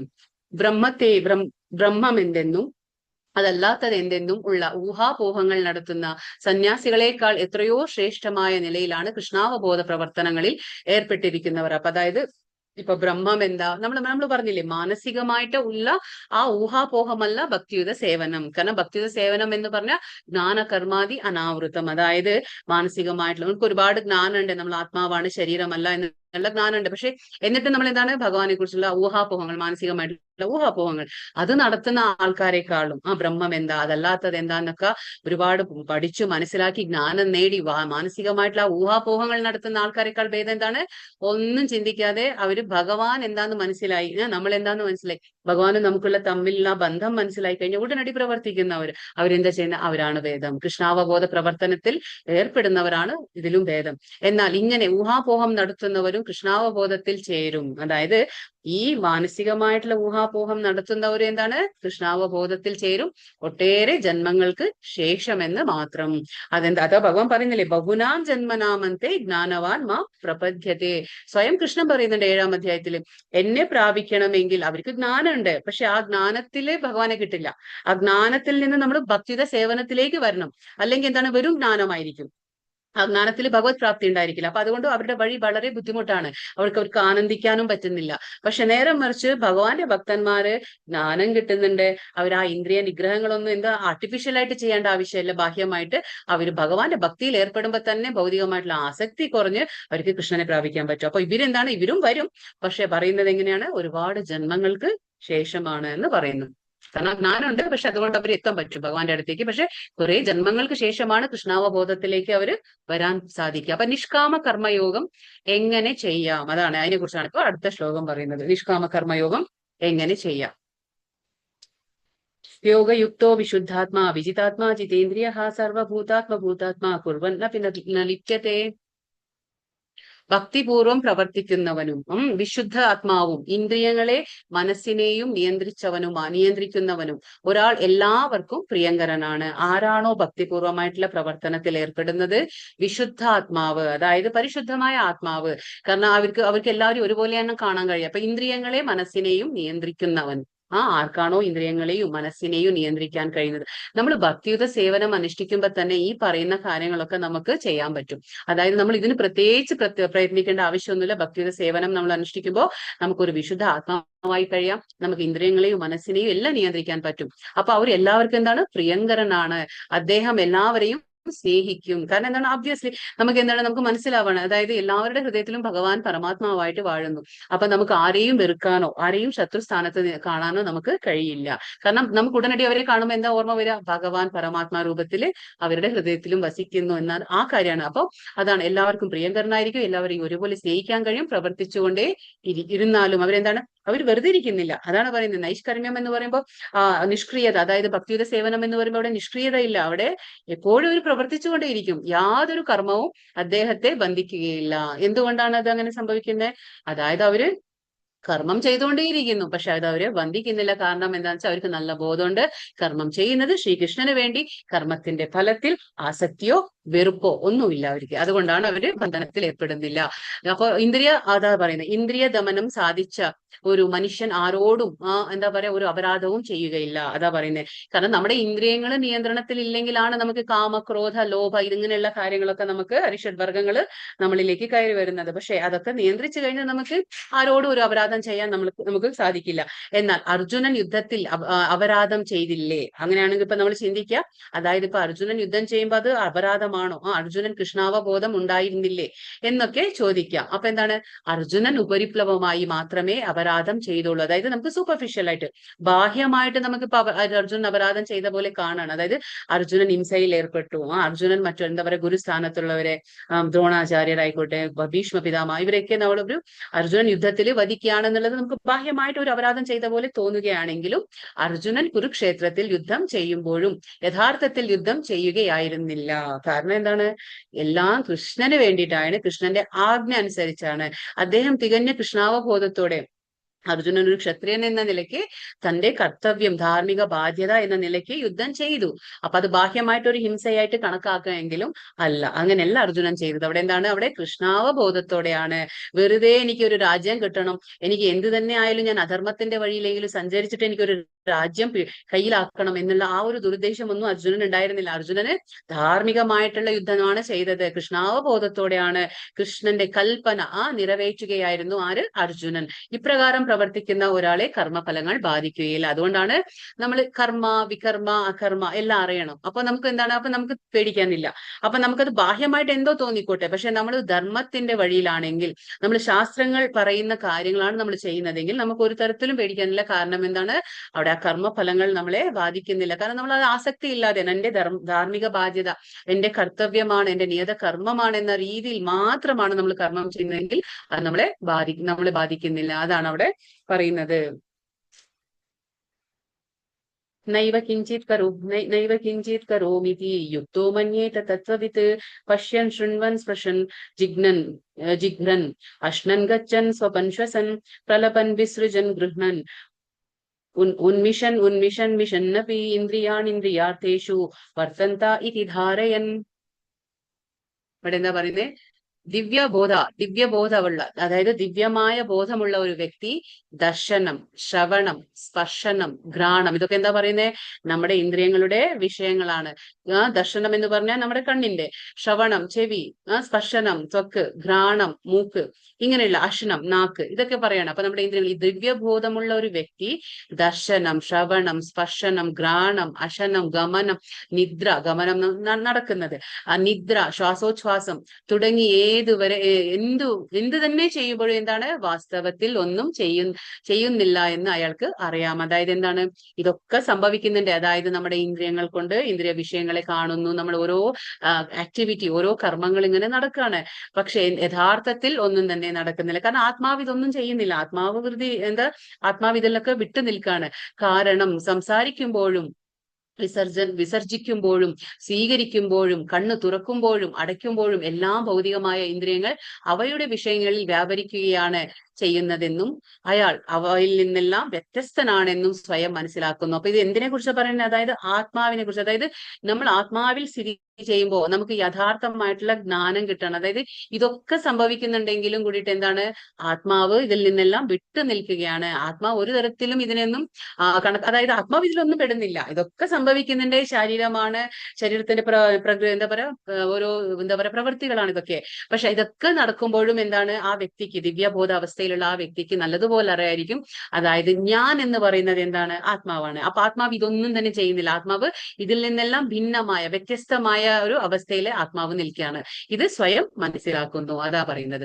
കൃഷ്ണാവബോധം സിദ്ധിച്ച ആളുടെ ജീവിതം വിശുദ്ധമത്രേ. ആർക്കാണോ കൃഷ്ണാവബോധം കിട്ടുന്നത് അവർക്ക് അവരുടെ ജീവിതം വിശുദ്ധമത്രേ. അതുകൊണ്ട് ആ കർത്താവ്, കർമ്മം, അവസ്ഥ, പ്രയത്നം, ഭാഗ്യം എന്നീ ആസന്നവും അനാസന്നവുമായ 5 കാര്യങ്ങളെ ആശ്രയിച്ച് നിൽക്കുന്ന യാതൊരു പ്രവർത്തനവും അദ്ദേഹത്തിന് ബാധകമല്ല. അപ്പോ കൃഷ്ണാവബോധത്തിൽ ഒരാൾ എന്താ പറയാ, ആ ഒരു കർമ്മങ്ങൾ ചെയ്യുമ്പോൾ അതുകൊണ്ട് അദ്ദേഹത്തിന് നല്ലതുപോലെ ബോധ്യം ഉണ്ടാവും. അതായത് കർത്താവായാലും കർമ്മമായാലും എന്ത് പ്രയത്നം നമ്മൾ ചെയ്യുമ്പോഴും എന്താണ്? ഈ എല്ലാ കാര്യങ്ങളും എന്താ പറയുക ആശ്രയിച്ച് നിൽക്കുന്ന യാതൊരു പ്രയത്നവും അദ്ദേഹത്തിന് ബാധകമല്ല. അതായത് ഇതൊക്കെ സംഭവിക്കണമെങ്കിലും അവിടെ പരമാത്മാവായ, അതായത് ഭഗവാൻ, സുപ്രീം ഗോഡ്, അതായത് നമ്മൾ പറയില്ലേ ശ്രീകൃഷ്ണ ഭഗവാൻ പരമാത്മാ രൂപത്തിലുള്ള ആ ഭഗവാന്റെ ഇച്ഛ അല്ലാതെ ഇതൊന്നും തന്നെ നടക്കില്ല. നമ്മൾ പറയില്ലേ ആ ഭഗവാനാണ് ഫൈനൽ അതോറിറ്റി. അതായത് ആ ഫൈനൽ ആയിട്ടുള്ള ഒരു പെർമിഷൻ അനുമതി കൊടുക്കുന്നവൻ ഭഗവാനാണ്. അത് അവർക്ക് നല്ലതുപോലെ ബോധ്യം ഉണ്ടായിരിക്കും. പ്രേമയുക്തമായ ശ്രീകൃഷ്ണ സേവനത്തിൽ മുഴുകി ഇരിക്കുകയാണെന്നത് തന്നെ ഇതിന് കാരണം. അപ്പൊ ഇതിനൊക്കെ എന്താ കാരണം സംഭവിക്കുന്നത്? അതായത് ഇങ്ങനെയൊക്കെ ചിന്തിക്കാനും ഇങ്ങനെയൊക്കെ അവർക്ക് മനസ്സിലാക്കാൻ, ഈ യാഥാർത്ഥ്യം മനസ്സിലാക്കാൻ എന്താണ് കാരണം? അതായത് ഒരു പ്രേമയുക്തമായ ഭഗവാൻ ശ്രീകൃഷ്ണന്റെ ആ ഒരു സേവനത്തിൽ മുഴുകിയിരിക്കുന്നത് കൊണ്ട് തന്നെയാണ് ഇങ്ങനെയൊക്കെ അവർക്ക് സംഭവിക്കുന്നത്. അവർക്ക് നല്ലതുപോലെ ബോധ്യം ഉണ്ടാവും, ഞാൻ ശരീരമല്ല ആത്മാവാണ്. അപ്പൊ ഇതൊക്കെ സംഭവിക്കുന്നുണ്ടെങ്കിലും ഒന്നും തന്നെ അവരുടെ ആ കഴിവിലൊന്നും സംഭവിക്കുന്നതല്ല. ഇതൊക്കെ സംഭവിക്കണമെങ്കിൽ എന്ത് വേണം? ഭഗവാന്റെ ആ കാരുണ്യം, ഭഗവാന്റെ ആ പെർമിഷൻ, അനുമതി, അതോടുകൂടി മാത്രമേ ഇത് ചെയ്യാൻ പറ്റുള്ളൂ. ഇത് ഇമ്പോർട്ടൻറ്റ് ശ്ലോകമാണ്. ഇവിടെ എന്താ പറയുന്നത്? ബ്രഹ്മണ്യാധായ കർമാണി സംഗം ത്യക്വാ കരോതി യഹ ലിപ്യതേന സപാപേന പത്മപത്ര ഇവാംബസ. ആസക്തി കൂടാതെ, ഇത് ഒരു ഉപമ കൊടുത്തിരിക്കുകയാണ്. പത്മപത്ര ഇവാംബസ, അതായത് താമരപ്പൂവിന്റെ ഇലയെ പോലെ. എന്താണിത്? ആസക്തി കൂടാതെ ഫലത്തെ പരമപുരുഷന് സമർപ്പിച്ചത് കൊണ്ട് തന്റെ കർത്തവ്യങ്ങൾ അനുഷ്ഠിക്കുന്ന ഒരാളെ താമര ഇലയിലെ വെള്ളം എന്ന പോലെ ദുഷ്കർമ്മങ്ങൾ ബാധിക്കുകയുന്നില്ല. അപ്പൊ ഇതൊരു ഉപമ കൊടുത്തു പറയാണ്. എങ്ങനെയാണെന്ന് വെച്ചാല്, അതായത് ബ്രഹ്മണി എന്ന പദത്തിന് ഇവിടെ കൃഷ്ണാവബോധത്തിൽ എന്നർത്ഥം. അതായത് നമ്മൾ കൃഷ്ണാവബോധത്തിൽ പ്രവർത്തനങ്ങൾ ചെയ്യുമ്പോൾ മറ്റുള്ള ആൾക്കാർക്ക് തോന്നുന്ന എന്താണ്, ഇവരും കർമ്മം ചെയ്യുന്നുണ്ട് എന്ന് തോന്നും ബാഹ്യമായിട്ട്. പക്ഷെ ഇവര് ചെയ്യുന്ന കർമ്മങ്ങൾ അങ്ങനെയല്ല, കാരണം കൃഷ്ണാവബോധത്തിലാണ് ചെയ്യുന്നത്. അപ്പൊ ഭൗതിക പ്രകൃതിയിലെ ത്രിഗുണങ്ങളുടെ സമഗ്ര ആവിഷ്കാരണം അത്രേ ഈ പ്രപഞ്ചം. അപ്പൊ നമുക്കറിയാം ഈ ഭൗതിക പ്രപഞ്ചം എന്താണ്, 3 ഗുണങ്ങൾ അല്ലെ. ഈ ഭൗതിക പ്രപഞ്ചം എന്ന് പറയുമ്പോൾ അവിടെ സത്വഗുണ, രജോ ഗുണ, തമോ ഗുണം ഉണ്ട്. അപ്പൊ ഇതിനെ പ്രധാനം എന്ന് പറയുന്നത്. അപ്പൊ നമ്മൾ എന്താണ്, അതായത് പ്രധാനം എന്ന് പറയുമ്പോൾ എന്താണ്, ഈ പ്രധാനം എന്നും പറയും, മഹത്തത്വം എന്നും പറയും. അപ്പൊ പ്രധാനം മഹത്തത്വം എന്ന് പറയുമ്പോൾ, പ്രധാനം എന്ന് പറയുമ്പോൾ സൃഷ്ടിക്ക് മുന്നേയുള്ള ആ 3 ഗുണങ്ങളുടെ അവസ്ഥ എന്താണ്, സൃഷ്ടി സംഭവിക്കുന്നതിന് മുന്നേയുള്ള ആ 3 ഗുണങ്ങൾ, സത്വരജോ തമോ ഗുണങ്ങളുടെ അവസ്ഥയെ നമ്മൾ പ്രധാനം എന്ന് പറയും. ഭഗവാന്റെ ആ ദൃഷ്ടി, ഭഗവാന്റെ ദൃഷ്ടിയാൽ എന്താണ്, ഈ 3 ഗുണങ്ങളും ആക്റ്റീവ് ഉണർന്നു വരും. അതാണ് അതുവരെ എന്താണ്, നിദ്രാവസ്ഥ, അല്ലെങ്കിൽ ആ നിദ്രാവസ്ഥയിലായിരിക്കും 3 ഗുണങ്ങൾ. അതിനെ നമ്മൾ പ്രധാനം എന്ന് പറയും. അതിനെ ഉണർവ് വരുമ്പോൾ എന്താണ്, ഭഗവാന്റെ ആ ദൃഷ്ടിയാൽ ഉണർവ് വരും. അതാണ് മഹത്തത്വമായി മാറുന്നത്. അത് നമ്മൾ മനസ്സിലാക്കും. അപ്പൊ തന്റെ ശരീരം പോലും ഒരു പ്രത്യേക കാര്യനിർവഹണത്തിന് എന്താ പറയാ, കാര്യനിർവഹണത്തിന് ഉതകാൻ വേണ്ടി ഭഗവാൻ, അതായത് ഭഗവാൻ സമ്മാനിച്ചത് ആകയാൽ കൃഷ്ണാവബോധത്തിൽ ഉപയോഗപ്പെടുത്താം. അതായത് ഈ കൃഷ്ണാവബോധത്തിൽ പ്രവർത്തിക്കുന്ന ആൾക്ക് നല്ലതുപോലെ ബോധ്യം ഉണ്ടാവും. അതായത് എന്റെ ഈ ശരീരം പോലും എന്താണ്, ഒരു ഉപകരണമാണ്, ഭഗവാന്റെ സേവനം അനുഷ്ഠിക്കാനുള്ള ഒരു ഉപകരണമാണ്. അത് ആ ശരീരം പോലും അദ്ദേഹം ആ രീതിയിലാണ് കണക്കാക്കുന്നത്. അതിനെ എങ്ങനെയാണ് ഞാൻ ഭഗവത് സേവനത്തിൽ ഉപയോഗപ്പെടുത്താം എന്നാണ് അദ്ദേഹം ചിന്തിക്കുക എപ്പോഴും. എന്നാൽ അത് താമരയിലയിലെ വെള്ളത്തിൽ കിടന്നാലും നനയാത്തതുപോലെ. അപ്പൊ ആ വ്യക്തിയുടെ കർമ്മങ്ങൾ എങ്ങനെയായിരിക്കും, ഒരു താമരയിലയിൽ ഇപ്പൊ നമ്മൾ താമരയിലയിൽ വെള്ളം ഒഴിച്ചാലും അത് വെള്ളത്തിൽ മുക്കി എടുത്താലും എന്താണ്, അതിന്റെ മുകളിൽ ആ വെള്ളം പറ്റി നിൽക്കില്ല. കാരണം എന്താണ്, അതുപോലെയാണ്. അത് ആ വെള്ളം ഒരു മുത്തുമണി പോലെ കിടക്കും. അതങ്ങനെ നമ്മൾ വെള്ളം അങ്ങനെ ഇലയിൽ എടുത്തു കഴിഞ്ഞാലും അതങ്ങനെ താഴോട്ട് വീഴും, കാരണം അതിൽ പറ്റി നിൽക്കുന്നില്ല. അതുപോലെയാണ് കൃഷ്ണാവബോധത്തിൽ പ്രവർത്തിക്കുന്ന ഒരാള് കർമ്മങ്ങൾ ചെയ്യുന്നുണ്ടാവും, ഇന്ദ്രിയങ്ങൾ ഉപയോഗിക്കുന്നുണ്ട്, കർമ്മങ്ങൾ ചെയ്യുന്നുണ്ട്. പക്ഷെ അതെങ്ങനെയാണ്, താമരയിലയിലെ വെള്ളം പോലെ. അദ്ദേഹത്തിനൊന്നും തന്നെ ആ കർമ്മത്തിന്റെ ഫലങ്ങൾ അദ്ദേഹത്തിന്റെ എന്താ പറയാ, അദ്ദേഹത്തിന് അത് ബാധിക്കുന്നില്ല. ആ പാപമാലിന്യങ്ങൾ തീണ്ടാത്തതായി തന്നെ ഇരിക്കും. അതാണ് ഈ കൃഷ്ണാവബോധത്തിൽ പ്രവർത്തിക്കുമ്പോഴത്തെ നമുക്ക് ഒരു ഗുണം. അതുകൊണ്ടാണ് പത്മപത്ര ഇവാംബസ അങ്ങനെ ഭഗവാൻ പറയുന്നത്. കായേന മനസാ ബുദ്ധ്യാ കേവലൈരിന്ദ്രിയൈരപി യോഗിനഃ കർമ്മ കുർവന്തി സംഗം ത്യക്ത്വാ ശുദ്ധയേ. ഇത് 11ാമത്തെ ശ്ലോകമാണിത്. യോഗികൾ അനാസക്തരായി ശരീരം. അപ്പൊ യോഗി എന്ന് പറയുമ്പോൾ എന്താണ്, അവർക്ക് നല്ല ബോധം ഉണ്ടായിരിക്കും, ഞാൻ ആരാ, ഭഗവാൻ ആരാ, ബന്ധം എന്താ എന്നെല്ലാം മനസ്സിലാക്കി ആ യോഗികൾ അനാസക്തരായി ശരീരം, മനസ്സ്, ബുദ്ധി എന്നിവ കൊണ്ട്, ഇന്ദ്രിയങ്ങൾ കൊണ്ടുപോലും ആത്മശുദ്ധിക്ക് വേണ്ടി മാത്രം പ്രവർത്തിയിൽ ഏർപ്പെടുന്നവരാണ്. അപ്പൊ അവർക്ക് എന്താണ്, യോഗികൾക്ക് നല്ലതുപോലെ ബോധ്യം ഉണ്ടാവും. അവരവരുടെ ശരീരമാകട്ടെ, അവരുടെ മനസ്സാകട്ടെ, അവരുടെ ബുദ്ധി ആകട്ടെ, അവരുടെ എന്തും, അവർ ഇന്ദ്രിയങ്ങളാകട്ടെ ഉപയോഗിക്കുമ്പോൾ അതെന്താണ്, അത് ഭഗവാന്റെ തൃപ്തിക്ക് വേണ്ടി ഉപയോഗിക്കും. അപ്പൊ അങ്ങനെ ആത്മശുദ്ധിക്ക് വേണ്ടിയാണ് അവരെല്ലാം ചെയ്യുന്നത്. അല്ലാതെ ഭൗതികമായിട്ടുള്ള സുഖങ്ങൾ അനുഭവിക്കാനോ അതിന്റെ എന്തെങ്കിലും നേട്ടങ്ങൾ അനുഭവിക്കാനോ അല്ല അവർ ഉപയോഗിക്കുന്നില്ല. ആത്മാവിന്റെ പരിശുദ്ധിക്ക് വേണ്ടിയിട്ട് മാത്രമാണ് അവർ പ്രവർത്തനങ്ങൾ ചെയ്യുന്നത്. ശരീരം കൊണ്ടോ മനോബുദ്ധികൾ കൊണ്ടോ വാക്കുകൊണ്ടോ കൃഷ്ണാവബോധത്തോടെ കൃഷ്ണസേവനത്തിൽ പ്രവർത്തിക്കുന്നവർ ഭൗതിക ലോകത്തിൽ പ്രാപഞ്ചിക കൃത്യങ്ങളിൽ ഏർപ്പെട്ടിരുന്നാലും മുക്തന്മാർ തന്നെ. അതാ പറയുന്നത്. ഇപ്പൊ നമുക്ക് ബാഹ്യമായിട്ട് ഈ കൃഷ്ണാവബോധത്തിൽ പ്രവർത്തിക്കുന്ന ആൾക്കാരെ ബാഹ്യമായിട്ട് കാണുമ്പോൾ നമുക്ക് തോന്നും ഇവരും അത് തന്നെയല്ലേ ചെയ്തുകൊണ്ടിരിക്കുന്നതെന്ന്, ഇവരും കർമ്മങ്ങളിൽ തന്നെയല്ലേ ഏർപ്പെട്ടിരിക്കുന്നതെന്ന് നമുക്കൊക്കെ തോന്നാം. കാരണം അവര് ശരീരം ഉപയോഗിക്കുന്നു, ഇന്ദ്രിയങ്ങൾ ഉപയോഗിക്കുന്നു, മനസ്സ്, ബുദ്ധി എല്ലാം ഉപയോഗിക്കുന്നു. പക്ഷെ അവർ ഉപയോഗിക്കുന്നത് എങ്ങനെയാണ്, അത് വേറെ രീതിയിലാണ്. അവർ ആത്മാവിൽ സ്ഥിതി ചെയ്തുകൊണ്ടാണ് അതൊക്കെ ഉപയോഗിക്കുന്നത്. അതായത് അവർക്കറിയാം ഇതൊക്കെ എന്നെ ബന്ധിക്കും എന്നുള്ള ആ ഒരു ബോധമുണ്ട്, ഗുണങ്ങളുണ്ടെന്നറിയാം. അപ്പൊ അവര് ഭഗവാന് സമർപ്പിച്ചുകൊണ്ട് കൃഷ്ണാവബോധത്തോടെ ലാഭയിച്ച കൂടാതെ അവർ ആ പൂർണ്ണ എന്താ പറയുക, ആ വിശ്വാസത്തോടെ ശ്രദ്ധയോടെ അവർ ചെയ്യും കാര്യങ്ങൾ. അപ്പൊ അവരെന്താണ്, മുക്തന്മാരാണ്. അത് അവര് ജീവനോടെ, നമ്മളിവിടെ ഭൂമിയിൽ കർമ്മങ്ങൾ ചെയ്യുമ്പോൾ തന്നെ അവരെന്താണ്, കൃത്യങ്ങളിൽ ഏർപ്പെട്ടിരുന്നാലും കൂടിയിട്ട് അവര് മുക്തന്മാരെന്ന് പറഞ്ഞാൽ തന്നെ എന്താണ്, കർമ്മബന്ധനത്തിൽ നിന്ന് അവർ മുക്തന്മാരാണ്. കർമ്മബന്ധനങ്ങൾ അവരെ ബന്ധിക്കാൻ കഴിയില്ല, അവരെ ബന്ധിക്കാൻ കഴിയില്ല. അതാണ് ഇവിടെ പറയുന്നത്. യുക്ത കർമ്മ ഫലത്യക്ത്വാ ശാന്തിമാപ്നോതി നൈഷ്ഠികീം അയുക്ത കാമകാരേണ ഫലേ സക്തോ നിബധ്യത്തെ. സ്ഥിരചിത്തനായ ഒരു ഭക്തൻ കർമ്മഫലങ്ങളെല്ലാം എനിക്ക് അർപ്പിച്ചതുകൊണ്ട് സമ്പൂർണ്ണ സമാധാനം നേടുന്നു. അപ്പൊ ഭഗവാൻ പറയുന്നു, ഭക്തൻ സ്ഥിരചിത്തനായ ഒരു വ്യക്തി. സ്ഥിരചിത്തൻ എന്ന് പറഞ്ഞാൽ നമ്മുടെ ആ മനസ്സ്, മനസ്സ് അതായത് നമ്മുടെ മനസ്സ് ചഞ്ചലമായില്ല. ചഞ്ചലമാകാതെ നമ്മൾ സ്ഥിര ചിത്തയോടെ നമ്മൾ ഏത് കർമ്മം ചെയ്യുമ്പോഴും ചഞ്ചലപ്പില്ലാതെ നമ്മൾ കർമ്മങ്ങൾ ചെയ്യുമ്പോൾ എന്താണ്, അങ്ങനെയുള്ള ആ വ്യക്തിക്ക് കർമ്മഫലങ്ങളൊന്നും തന്നെ ബാധിക്കുന്നില്ല. അവർക്ക് എപ്പോഴും സമ്പൂർണ്ണ സമാധാനം കൈവരും. കാരണം എന്താണ്, അവർ കർമ്മഫലത്തിൽ ആസക്തി വെക്കുന്നില്ല. എല്ലാം ഭഗവാന് സമർപ്പിച്ച് അവർ സമാധാനത്തോടെ കഴിയുന്നു. എന്നാൽ ഈശ്വരനിൽ നിന്ന് വേർപെട്ട് നിൽക്കുന്നവർ എന്താണ്, തന്റെ കർമ്മഫലങ്ങൾ ആ കർമ്മഫലങ്ങളിൽ അത്യാഗ്രഹിയാകയാൽ അതിൽ പെട്ടു വലയുന്നു. അപ്പോ ആരാണോ ഭഗവാനിൽ നിന്ന് വേറിട്ട് നിൽക്കുന്നത്, ഭഗവാനിൽ നിന്ന് ആ വിശ്വസിക്കാതെ വേറിട്ട് നിന്ന് ആ കർമ്മഫലങ്ങളിൽ വളരെ ആഗ്രഹം വെച്ച് ആ കർമ്മം ചെയ്തു ആ ഫലത്തിന് വേണ്ടി ഒരുപാട് അത്യാഗ്രഹിയായിട്ട് ഇരിക്കുന്നത്, അവർക്ക് എന്താ സംഭവിക്കുക, അവർ അതിൽപ്പെട്ട് വലയുന്നു. കാരണം എന്താണ്, വീണ്ടും വീണ്ടും ജന്മങ്ങൾ എടുക്കേണ്ടതായി വരും. കൃഷ്ണൻ ഒഴികെ മറ്റൊന്നിനും നിലനിൽപ്പില്ല എന്ന സാക്ഷാത്കാരമാണ് ശാന്തിയുടെയും നിർഭയതയുടെയും തലം. അപ്പൊ നമ്മുടെ മനസ്സിന് നമുക്കൊരു മനഃശാന്തി വേണം, നമുക്കൊരു സമാധാനം വേണം. ആ നിർഭയത എന്ന് പറഞ്ഞാൽ നമുക്ക് പേടിയില്ലാതെ ജീവിക്കണമെങ്കിൽ നമുക്കൊരു കാര്യം മനസ്സിലാക്കണം. എന്താണത്? കൃഷ്ണൻ ഒഴികെ മറ്റൊന്നിനും നിലനിൽപ്പില്ല. കാരണം ഭഗവാനാണ് ശാശ്വതം, നിരന്തരമായത്. നമ്മൾ ആത്മാവും ഭഗവാന്റെ അംശമായതുകൊണ്ട് നമ്മൾ ശാശ്വതമാണ്. പക്ഷെ നമ്മൾ ഈ ഭൗതിക പ്രപഞ്ചത്തിൽ നമുക്ക് ആ ശാശ്വതത്തെ നമുക്ക് നേടാൻ കഴിയില്ല. പക്ഷെ നമുക്കത് 3 ഗുണങ്ങളിൽ നിന്ന് ഉപരിയായി നിന്ന് നമ്മൾ കർമ്മങ്ങൾ ചെയ്ത് നമുക്ക് ഭഗവത് പ്രാപ്തി ആകുമ്പോൾ നമ്മൾ ആ ശാശ്വതത്തിലേക്ക് നമ്മൾ കയറുന്നു. അപ്പൊ ഇത് മനസ്സിലാക്കണം നമ്മൾ. ഇതാണ് കൃഷ്ണാവബോധത്തിന്റെ രഹസ്യം. നമുക്കൊരു മനഃശാന്തി വേണം, നമുക്കൊരു സമാധാനം വേണം. നമുക്ക് മനസ്സിലാക്കണമെങ്കിൽ നമുക്ക് ഭഗവാനെ എങ്ങനെയാണ് പ്രാപിക്കുക, നമുക്ക് എങ്ങനെയാണ് ഇവിടെ ആ പേടിയില്ലാതെ ജീവിക്കണമെങ്കിൽ ഭഗവാനാണ് എല്ലാം എന്നുള്ളത് നമ്മൾ മനസ്സിലാക്കണം. എങ്കിൽ മാത്രമേ അത് മനസ്സിലാക്കാൻ പറ്റൂ. ഇപ്പൊ ജ്ഞാനത്തിന്റെ വേദി, ജ്ഞാനത്തിന്റെ വേദി പറയണ ഏതാണ്? 3 കർത്താവിനെ അറിയുക. 3 രീതിയിലുള്ള കർത്താവ് ഞാൻ പറയാറുണ്ടല്ലോ, ജീവാത്മാവ്, ഭൗതിക പ്രകൃതി, പരമാത്മ. ഈ 3ആണ്. അപ്പൊ എന്താ പറയുന്നത്? 3 കർത്താക്കന്മാർ. അതായത് എങ്ങനെയാന്ന് നമുക്ക് മനസ്സിലാക്കാം. അപ്പൊ അതായത് ജീവാത്മാവ് ആഗ്രഹിക്കുന്നു, ഭൗതിക പ്രകൃതി എന്താ ചെയ്യുന്നത്? നമ്മുടെ ആഗ്രഹത്തെ അനുകൂലിച്ചു തരുന്നു. അതെങ്ങനെയാണ് അനുകൂലിച്ചു തരുന്നത്? ഭഗവാൻ ശ്രീകൃഷ്ണൻ, പരമാത്മാവായ ഉള്ളിലുള്ള ആ ശ്രീകൃഷ്ണ ഭഗവാന്റെ അനുമതിയോടെ. ഭഗവാൻ എപ്പോഴാണോ അനുമതി നൽകുന്നത് അതിനനുസരിച്ച് ഭൗതിക പ്രകൃതി നമുക്ക് അതിനെ അനുകൂലിച്ചു തരും, നമ്മുടെ ആഗ്രഹം. അപ്പൊ നമുക്ക് ആഗ്രഹിക്കാനേ പറ്റുള്ളൂ. ഭൗതിക പ്രകൃതി അനുകൂലിക്കും, ഭഗവാന്റെ ഓർഡർ അല്ലെങ്കിൽ നിർദ്ദേശം ഇല്ലെങ്കിൽ ഒന്നും ചെയ്യില്ല. അങ്ങനെയാണ് നമ്മൾ മനസ്സിലാക്കുന്നത്. അപ്പൊ ആദ്യത്തെ എന്താണ്? ജീവാത്മാവിനെ കുറിച്ച് പറയാണ്. സർവകർമാണി മനസാ സന്യാസസ്തേ സുഖംബശീ നവദ്വാരേ പുരേ ദേഹി നൈവ കുർവൻ കാരയൻ. സർവകർമ്മ, അതായത് ഇവിടെ പറയുന്നു ശരീരസ്ഥനായ ആത്മാവ് തന്റെ പ്രകൃതത്തെ നിയന്ത്രിച്ച് സർവകർമ്മങ്ങളെയും മനസാ പരിത്യജിച്ചുകൊണ്ട് 9 വാതിലുകളില്ല, നവദ്വാരം എന്ന് പറഞ്ഞ 9 വാതിലുകൾ.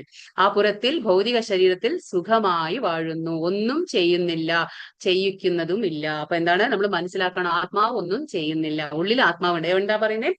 നവദ്വാരേ പുരേ വസതി ദേഹി. ദേഹി എന്ന് പറഞ്ഞ ആത്മാവ്, നവദ്വാരം എന്ന് പറഞ്ഞ 9 വാതിലുകളുള്ള ഈ പുരം, നമ്മുടെ ഈ സിറ്റി, ഈ ഒരു എന്താ പറയുക നഗരത്തിൽ വസിക്കുകയാണ്. ആര്? ആത്മാവ്. ഏതാണ് ആ 9 വാതിലുകൾ? ഏതാണ് ശരീരത്തിന്റെ 9 വാതിലുകൾ? 2 കണ്ണുകൾ, 2 നാസാദ്വാരങ്ങൾ, 2 ചെവികൾ, വായ്, ഗുദം, ഉൽപാദനേന്ദ്രിയങ്ങൾ. ഇതൊക്കെയാണ് 9 വാതിലുകൾ. അപ്പൊ ബദ്ധാവസ്ഥയിൽ ജീവൻ താനും ശരീരവും ഒന്നാണെന്ന് കരുതുന്നു. അപ്പോ നമ്മളിപ്പോ എന്താ പറയാ, ചിലർക്ക് ചിന്തിക്കുകയല്ലേ, ഇപ്പൊ ആത്മാവിന് സുഖവും ദുഃഖവും ഒക്കെ അനുഭവപ്പെടുന്നുണ്ടോ? ആത്മാവിന് സുഖവും ദുഃഖവും ഒന്നും അനുഭവപ്പെടില്ല. സാധാരണയായിട്ട് എന്താണ്, ആത്മാവ് വേറെയാണ് ശരീരത്തിൽ നിന്ന്. പക്ഷെ നമ്മൾ ഈ ഭഗവാനായിട്ടുള്ള ബന്ധം മറന്ന് നമ്മുടെ ഈ ആത്മാവിന്റെ ശാശ്വത പ്രകൃതിയെ മറക്കുമ്പോ നമ്മൾ ഈ ഭൗതിക ബന്ധത്തിൽ നമ്മൾ, അതായത് ഞാൻ ഈ ശരീരമാണെന്നുള്ള തെറ്റിദ്ധാരണയിൽ വരുമ്പോ, ഞാനും ശരീരവും ആത്മാവും ഒന്നാണെന്നുള്ള ആ താതാത്മ്യം വരുമ്പോ എന്താണ് അപ്പ സംഭവിക്കുമ്പോഴാണ് അത് നമുക്ക് എന്താണ് ഈ അബദ്ധാവസ്ഥയിൽ ജീവൻ താനും ശരീരം ഒന്നാണെന്ന് കരുതുന്നു.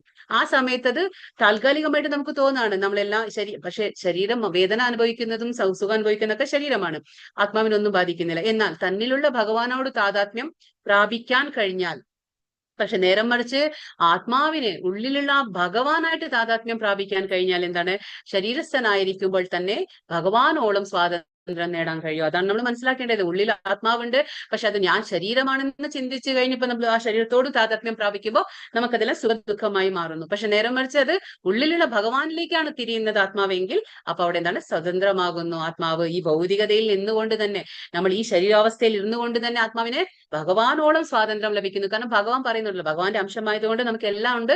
ഗുണങ്ങളൊക്കെ നമ്മൾ ഗുണത്തിൽ ഭഗവാനോട് ഒന്നാണ്, പക്ഷെ അളവിൽ വ്യത്യാസമാണ്. പക്ഷെ നമുക്ക് അതിലുള്ള ഒരു ഗുണം എന്ന് പറഞ്ഞാൽ സ്വാതന്ത്ര്യം, അതാണ്. അപ്പൊ ആ സ്വാതന്ത്ര്യം നമുക്ക് നേടാൻ പറ്റും എന്നാണ് പറയുന്നത്. അപ്പൊ കർത്താവ് രണ്ടാമത്തെ കർത്താവ് ആരാണ്? ഭൗതിക പ്രകൃതി. ഇതെന്താണ് ചെയ്യുന്നത്? ന കർത്തൃത്വം ന കർമാണി ലോകസ്യ സൃജതി പ്രഭുഃ ന കർമ്മഫല സംയോഗം സ്വഭാവസ്തു പ്രവർത്തത്തെ. ഇവിടെ എന്താ പറയുന്നത്? ശരീരസ്ഥനായ ആത്മാവ് തന്റെ ശരീരമാകുന്ന പുരത്തിന്റെ ഉടമസ്ഥൻ. അപ്പൊ നമുക്കറിയാം ഉടമസ്ഥൻ, അതായത് ക്ഷേത്രജ്ഞ നമ്മൾ പറയില്ലേ, ശരീരം ക്ഷേത്രമാണ്, ശരീരത്തിനെ അറിയുന്നവൻ ആരാണ്? ഉടമസ്ഥൻ ആരാണ്? ക്ഷേത്രജ്ഞൻ. അപ്പൊ അത് രണ്ടുപേരുണ്ട്, പരമാത്മാവും ഉണ്ട്, നമ്മുടെ ജീവാത്മാവും ഉണ്ട്. അപ്പൊ ശരീരസ്ഥനായ ആത്മാവ് എന്താണ്? ശരീരത്തിന്റെ ഉടമസ്ഥനാണ്. കർമ്മങ്ങൾ ഉണ്ടാക്കുന്നില്ല. അവിടെ ഉടമസ്ഥനായാൽ പോലും അവിടെ കർമ്മങ്ങൾ ഉണ്ടാക്കുന്നില്ല, കർമ്മം ചെയ്യാൻ പ്രേരിപ്പിക്കുന്നു ഇല്ല. ഏത്? ആത്മാവ്. ആത്മാവ് ഒന്നും ചെയ്യുന്നില്ല, പക്ഷേ കർമ്മഫലങ്ങൾ ഉണ്ടാക്കുന്നതുമില്ല. പ്രകൃതിയിലെ ത്രിഗുണങ്ങളാണ് ഇതിനെ കാരണമാകുന്നത്. നമ്മൾ 3-ാം അധ്യായം 27-ാം ശ്ലോകത്തിൽ മനസ്സിലായി. പ്രകൃതേ ക്രിയമാണാനി ഗുണൈകർമാണി സർവശഃ അഹങ്കാര വിമൂഢാത്മാ കർത്താഹം ഇതി മന്യത്തെ. അതായത് വാസ്തവത്തിൽ പ്രകൃതിയുടെ 3 ഗുണങ്ങളാണ് കർമ്മങ്ങൾ നമ്മളെ കൊണ്ട് പ്രേരിപ്പിക്കുന്നത്, അല്ലാതെ ഉള്ളിലുള്ള ആത്മാവല്ല പ്രേരിപ്പിക്കുന്നത്. ഭൗതിക ഗുണങ്ങളോടുള്ള നമ്മുടെ ഏതാണോ ഗുണത്തിലാണോ നമ്മൾ നിൽക്കുന്നത്, ഏത് ഗുണത്തിലാണോ നമ്മുടെ സ്വരൂപം രൂപപ്പെടും, നമ്മുടെ ഏത് ഗുണത്തിലാണ് സമ്പർക്കം വരുന്നത് അതനുസരിച്ച് സ്വരൂപം രൂപപ്പെടും. അങ്ങനെയാണ് കർമ്മങ്ങൾ ചെയ്യുന്നത്. അല്ലാതെ ഉള്ളിലുള്ള ഉടമസ്ഥനായ ആത്മാവ് ഒന്നും ചെയ്യുന്നില്ല, ചെയ്യാൻ പ്രേരിപ്പിക്കുന്നു ഇല്ല എന്ന് നമ്മൾ മനസ്സിലാക്കണം. അപ്പൊ ഭൗതിക പ്രകൃതിയാണ് കർമ്മങ്ങൾ ചെയ്യാൻ പ്രേരിപ്പിക്കുന്നത്. ആ 3 ഗുണങ്ങളാണ്. നമ്മൾ ഏത് ഗുണത്തിലാണോ അതിനനുസരിച്ച്. ഈ പ്രപഞ്ച സമുദ്രത്തിന്റെ മധ്യത്തിൽ തന്നെ ഇട്ട് പന്താടുന്ന തിരമാലകളെ നിയന്ത്രിക്കാൻ കഴിവില്ലാതെ നിലനിൽപ്പിനായി പാടുപെടുകയാണ്. അപ്പൊ എന്താണ് ഈ എന്താ പറയാ, ആത്മാവ് എന്താ ചെയ്യുന്നത്? ഓരോ ശരീരത്തിലുണ്ട്, പക്ഷെ ഈ തിരമാലകളെ പോലെയാണ്. എന്ത്? മധ്യത്തിലാണ്, അതായത് പ്രപഞ്ച സമുദ്രത്തിൽ മധ്യത്തിലാണ്, പക്ഷെ ഈ പന്താടുകയാണ്. ഏത്? ഈ ഭൗതിക പ്രപഞ്ചത്തിന്റെ നമ്മൾ എന്താണ് ഓരോ ജന്മങ്ങൾ എടുക്കുകയാണ് അല്ലെ. ഭൗതിക പ്രപഞ്ചത്തിൽ നിന്നുകൊണ്ട് ആത്മാവിന് എന്താ സംഭവിക്കുന്നത്? ഇന്ന് ഈ ശരീരം, നാളെ വേറൊരു ശരീരം, ഇങ്ങനെ അത് പന്താടുകയാണ്. നമ്മൾ പന്താടുകയാണ് ഈ ആത്മാവിനെ വെച്ചുകൊണ്ട്. അപ്പൊ ആ ഭൗതിക പ്രകൃതിയിൽ അത് തിരമാലകൾ എന്ന് പറഞ്ഞാൽ കണ്ടിന്യൂ, ജന്മങ്ങൾ ഓരോന്നോരോന്നും നമ്മൾ ഇങ്ങനെ എടുക്കുകയാണ്. അപ്പൊ അത് നിയന്ത്രിക്കാൻ കഴിവില്ലാതെ നിലനിൽപ്പിനായി പാടുപെടുകയാണ്. ഏത്? ആത്മാവ്. അത് ജീവൻ, അതാണ് ജീവൻ. അത് കഷ്ടപ്പെടാണ്. ദിവ്യമായ കൃഷ്ണാവബോധം കൊണ്ട് ഈ കടലിൽ നിന്ന് രക്ഷപ്പെടുത്താൻ പറ്റും നമുക്ക്, അതിനെ രക്ഷ നേടാൻ പറ്റും. അതുകൊണ്ടാ പറയുന്നത് താതാത്മ്യം പ്രാപിക്കേണ്ടത് ശരീരമായിട്ടല്ല ആത്മാവിന് താതാത്മ്യം പ്രാപിക്കേണ്ടത് ഉള്ളിലുള്ള ഭഗവാനായിട്ടാണ്, പരമാത്മാവായിട്ടാണ്. അപ്പൊ എന്താണ്? രക്ഷപ്പെടും. അത് മാത്രമേ ഈ എന്താ പറയാ പ്രശ്നത്തിനുള്ള ഒരു പരിഹാരം, വേറൊന്നും തന്നെ ഇല്ല.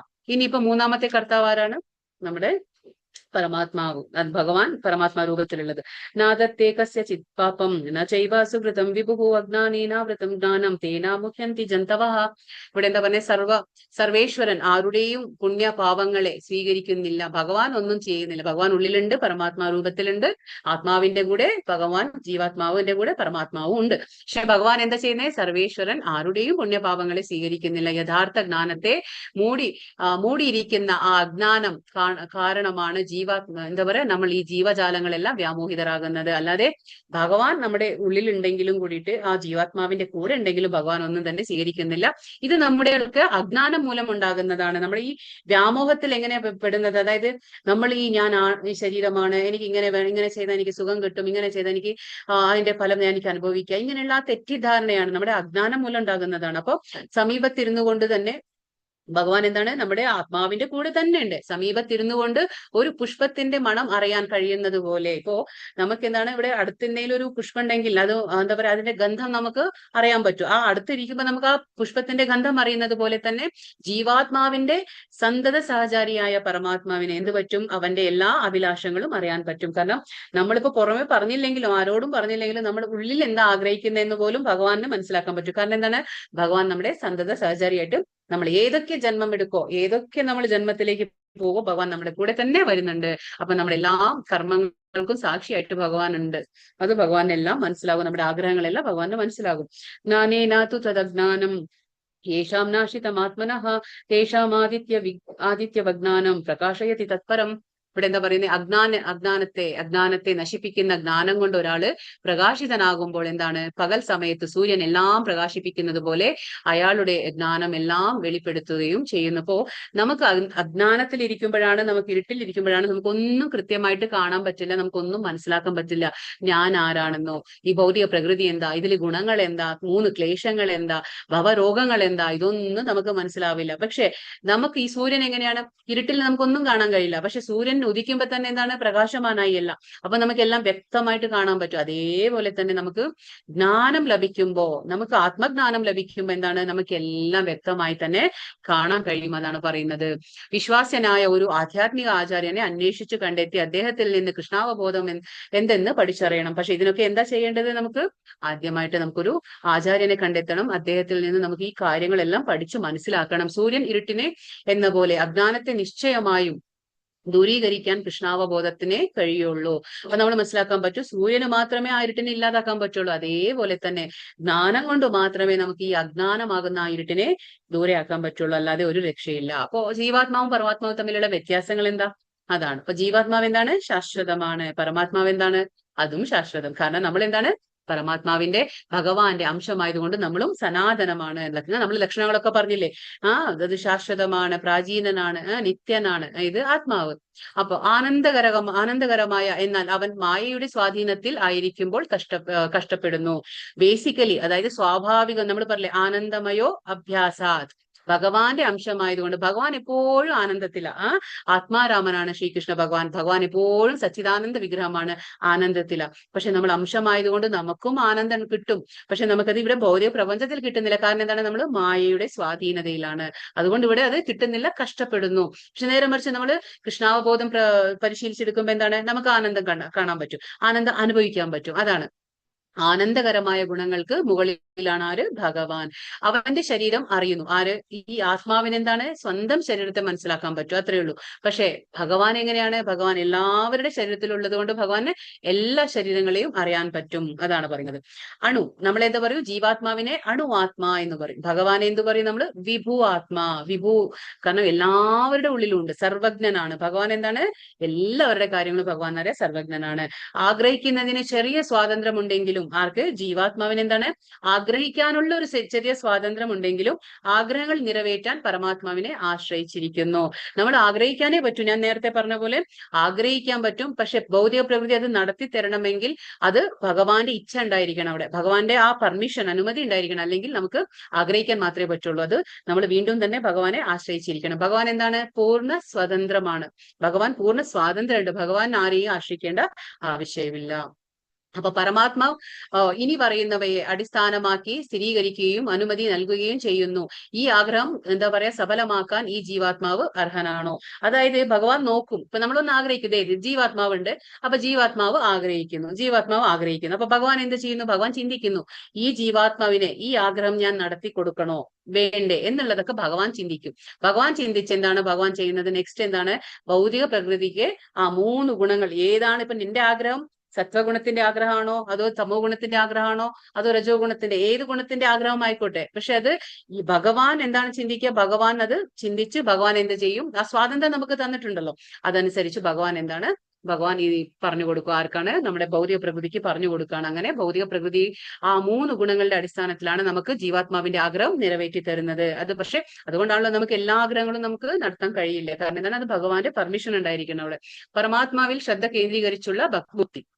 ഇനി പറയുന്നത് ഭഗവാനില് ശ്രദ്ധ കേന്ദ്രീകരിച്ചിട്ടുള്ള മുക്തിയെ.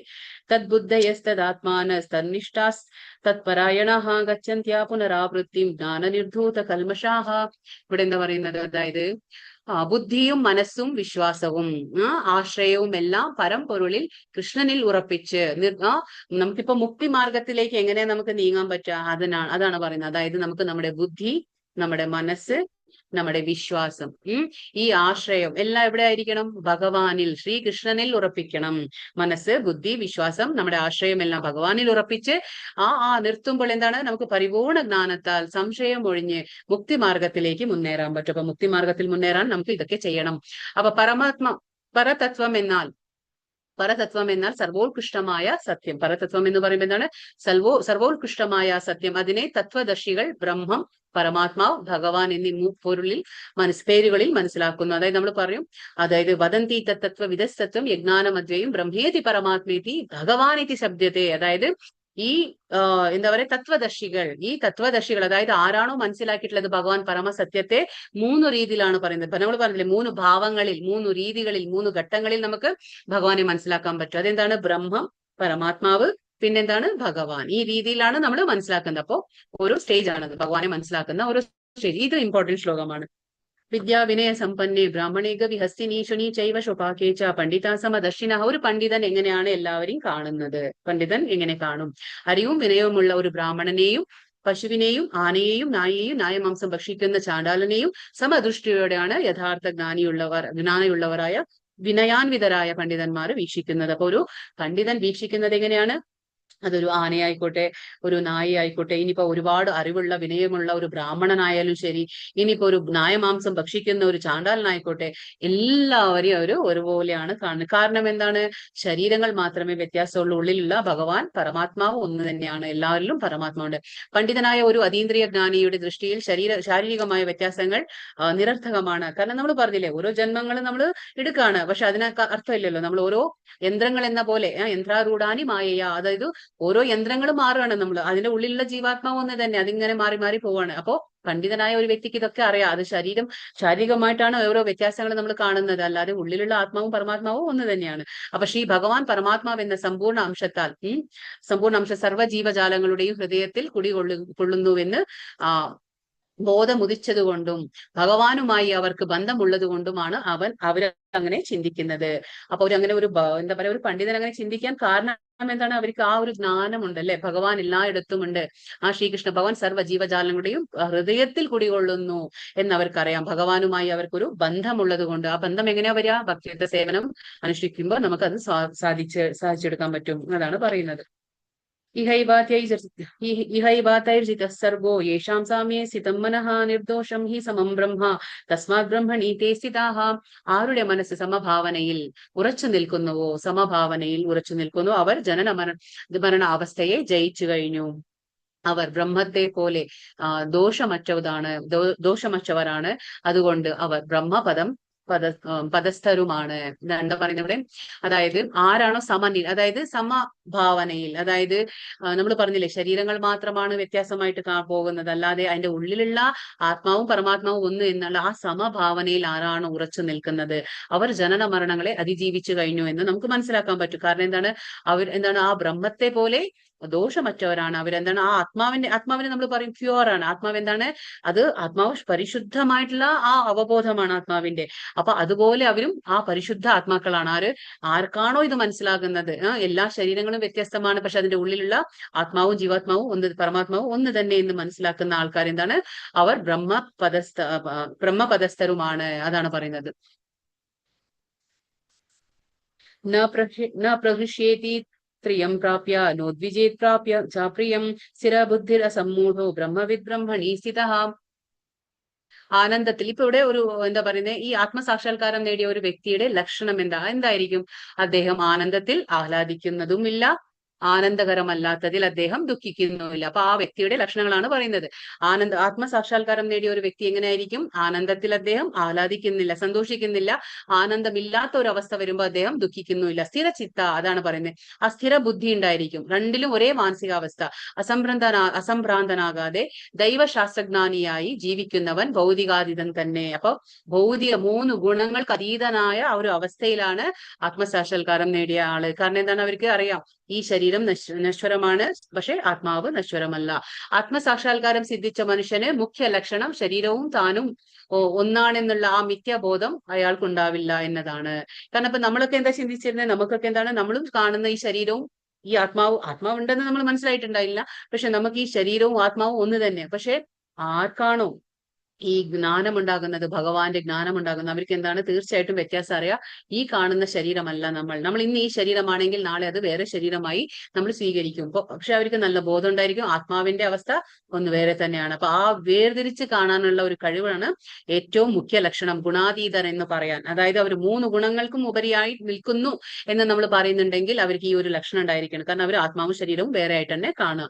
അതുകൊണ്ട് എന്തെങ്കിലും ഒരു എന്താ പറയാ, നേട്ടത്തിൽ മതിമറന്ന് ആഹ്ലാദിക്കുന്നില്ല.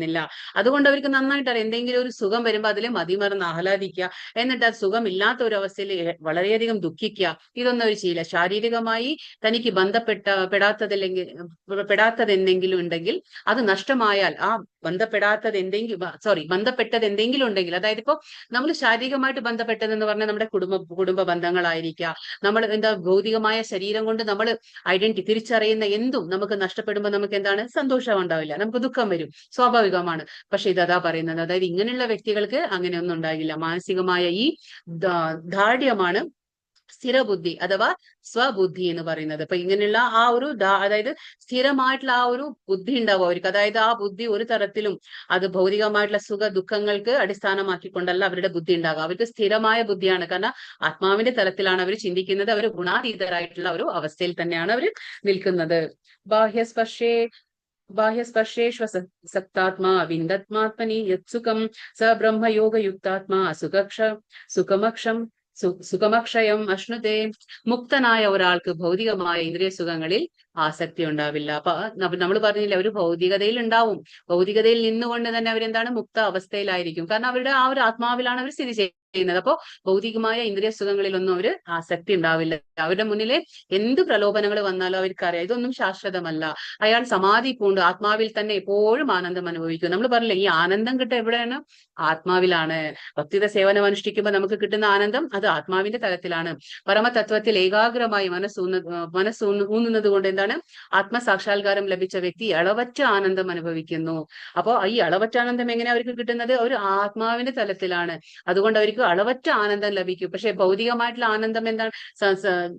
ആനന്ദം നമുക്ക് ലഭിക്കുന്ന എന്താണ്? അത് ചഞ്ചലമാണ്. അത് നമുക്ക് ശാശ്വതമായ ഒരു ആനന്ദമല്ല. പക്ഷെ ഈ ഇങ്ങനെയുള്ള വ്യക്തികൾക്ക്, അതീന്ദ്രിയാവസ്ഥയിലുള്ള വ്യക്തികൾക്ക് അത് അനുഭവിക്കാൻ കഴിയും. കൃഷ്ണാവബോധം സിദ്ധിച്ച ആള് മുക്താത്മാവാകയാൽ ഏതു വിധമുള്ള വിഷയസുഖങ്ങളിലും അനാസക്തനായിരിക്കും. ഇപ്പൊ ഒരു കൃഷ്ണാവബോധത്തിൽ പ്രവർത്തിക്കുന്ന ആൾ എന്താണ്, അവരുടെ ഇന്ദ്രിയങ്ങളെയൊക്കെ ഭഗവാനിലേക്കാണ് അവർ തിരിക്കുന്നത്. അപ്പൊ അവരുടെ മുന്നിൽ എന്ത് പ്രലോഭനങ്ങൾ വന്നാലും, എന്ത് ഇന്ദ്രിയ സുഖത്തിന്റെ ആഗ്രഹങ്ങളോ ആ പ്രലോഭനങ്ങൾ വന്നാലും അവരതിൽ വീഴില്ല. കാരണം ആ സുഖങ്ങളൊന്നും അവർക്ക് ആനന്ദം കൊടുക്കില്ല. കാരണം അവർക്ക് അനാസക്തിയാണ്. അതിലൊന്നും തന്നെ അവർക്ക് താല്പര്യം ഉണ്ടല്ലോ. കാരണം ഉയർന്ന രുചി കിട്ടിക്കഴിഞ്ഞാൽ നമുക്ക് താഴ്ന്ന രുചി തനിയെ ഇല്ലാതാകും. അതാണ് ഇവിടെ പറയുന്നത്. ഇത് നമ്മൾ കണ്ടു, ഇത് ഇമ്പോർട്ടന്റ് ശ്ലോകമാണ്. ഏഹി സംസ്പർശജാഭോഗ ദുഃഖയോനേവതേ ആദ്യന്തവന്തഃ കൗന്തേയ അനതേഷു രമതേ ബുധാഹ. നമ്മൾ കഴിഞ്ഞ പ്രാവശ്യം കണ്ടു മനസ്സിലാക്കിയത് എന്താണ് പറയുന്നത്? ബുദ്ധിമാർ ഭൗതിക ഇന്ദ്രിയങ്ങളുമായുള്ള ബന്ധം മൂലം ഉണ്ടാകുന്ന ദുഃഖങ്ങളിൽ പങ്കുകൊള്ളാറില്ല. അല്ലയോ കുന്തിപുത്ര, ഭൗതിക സുഖങ്ങൾക്ക് ആദിയും അവസാനവും ഉള്ളതുകൊണ്ട് അവയിൽ ഒരിക്കലും ബുദ്ധിമാന്മാർ സന്തോഷം കൊള്ളുന്നില്ല.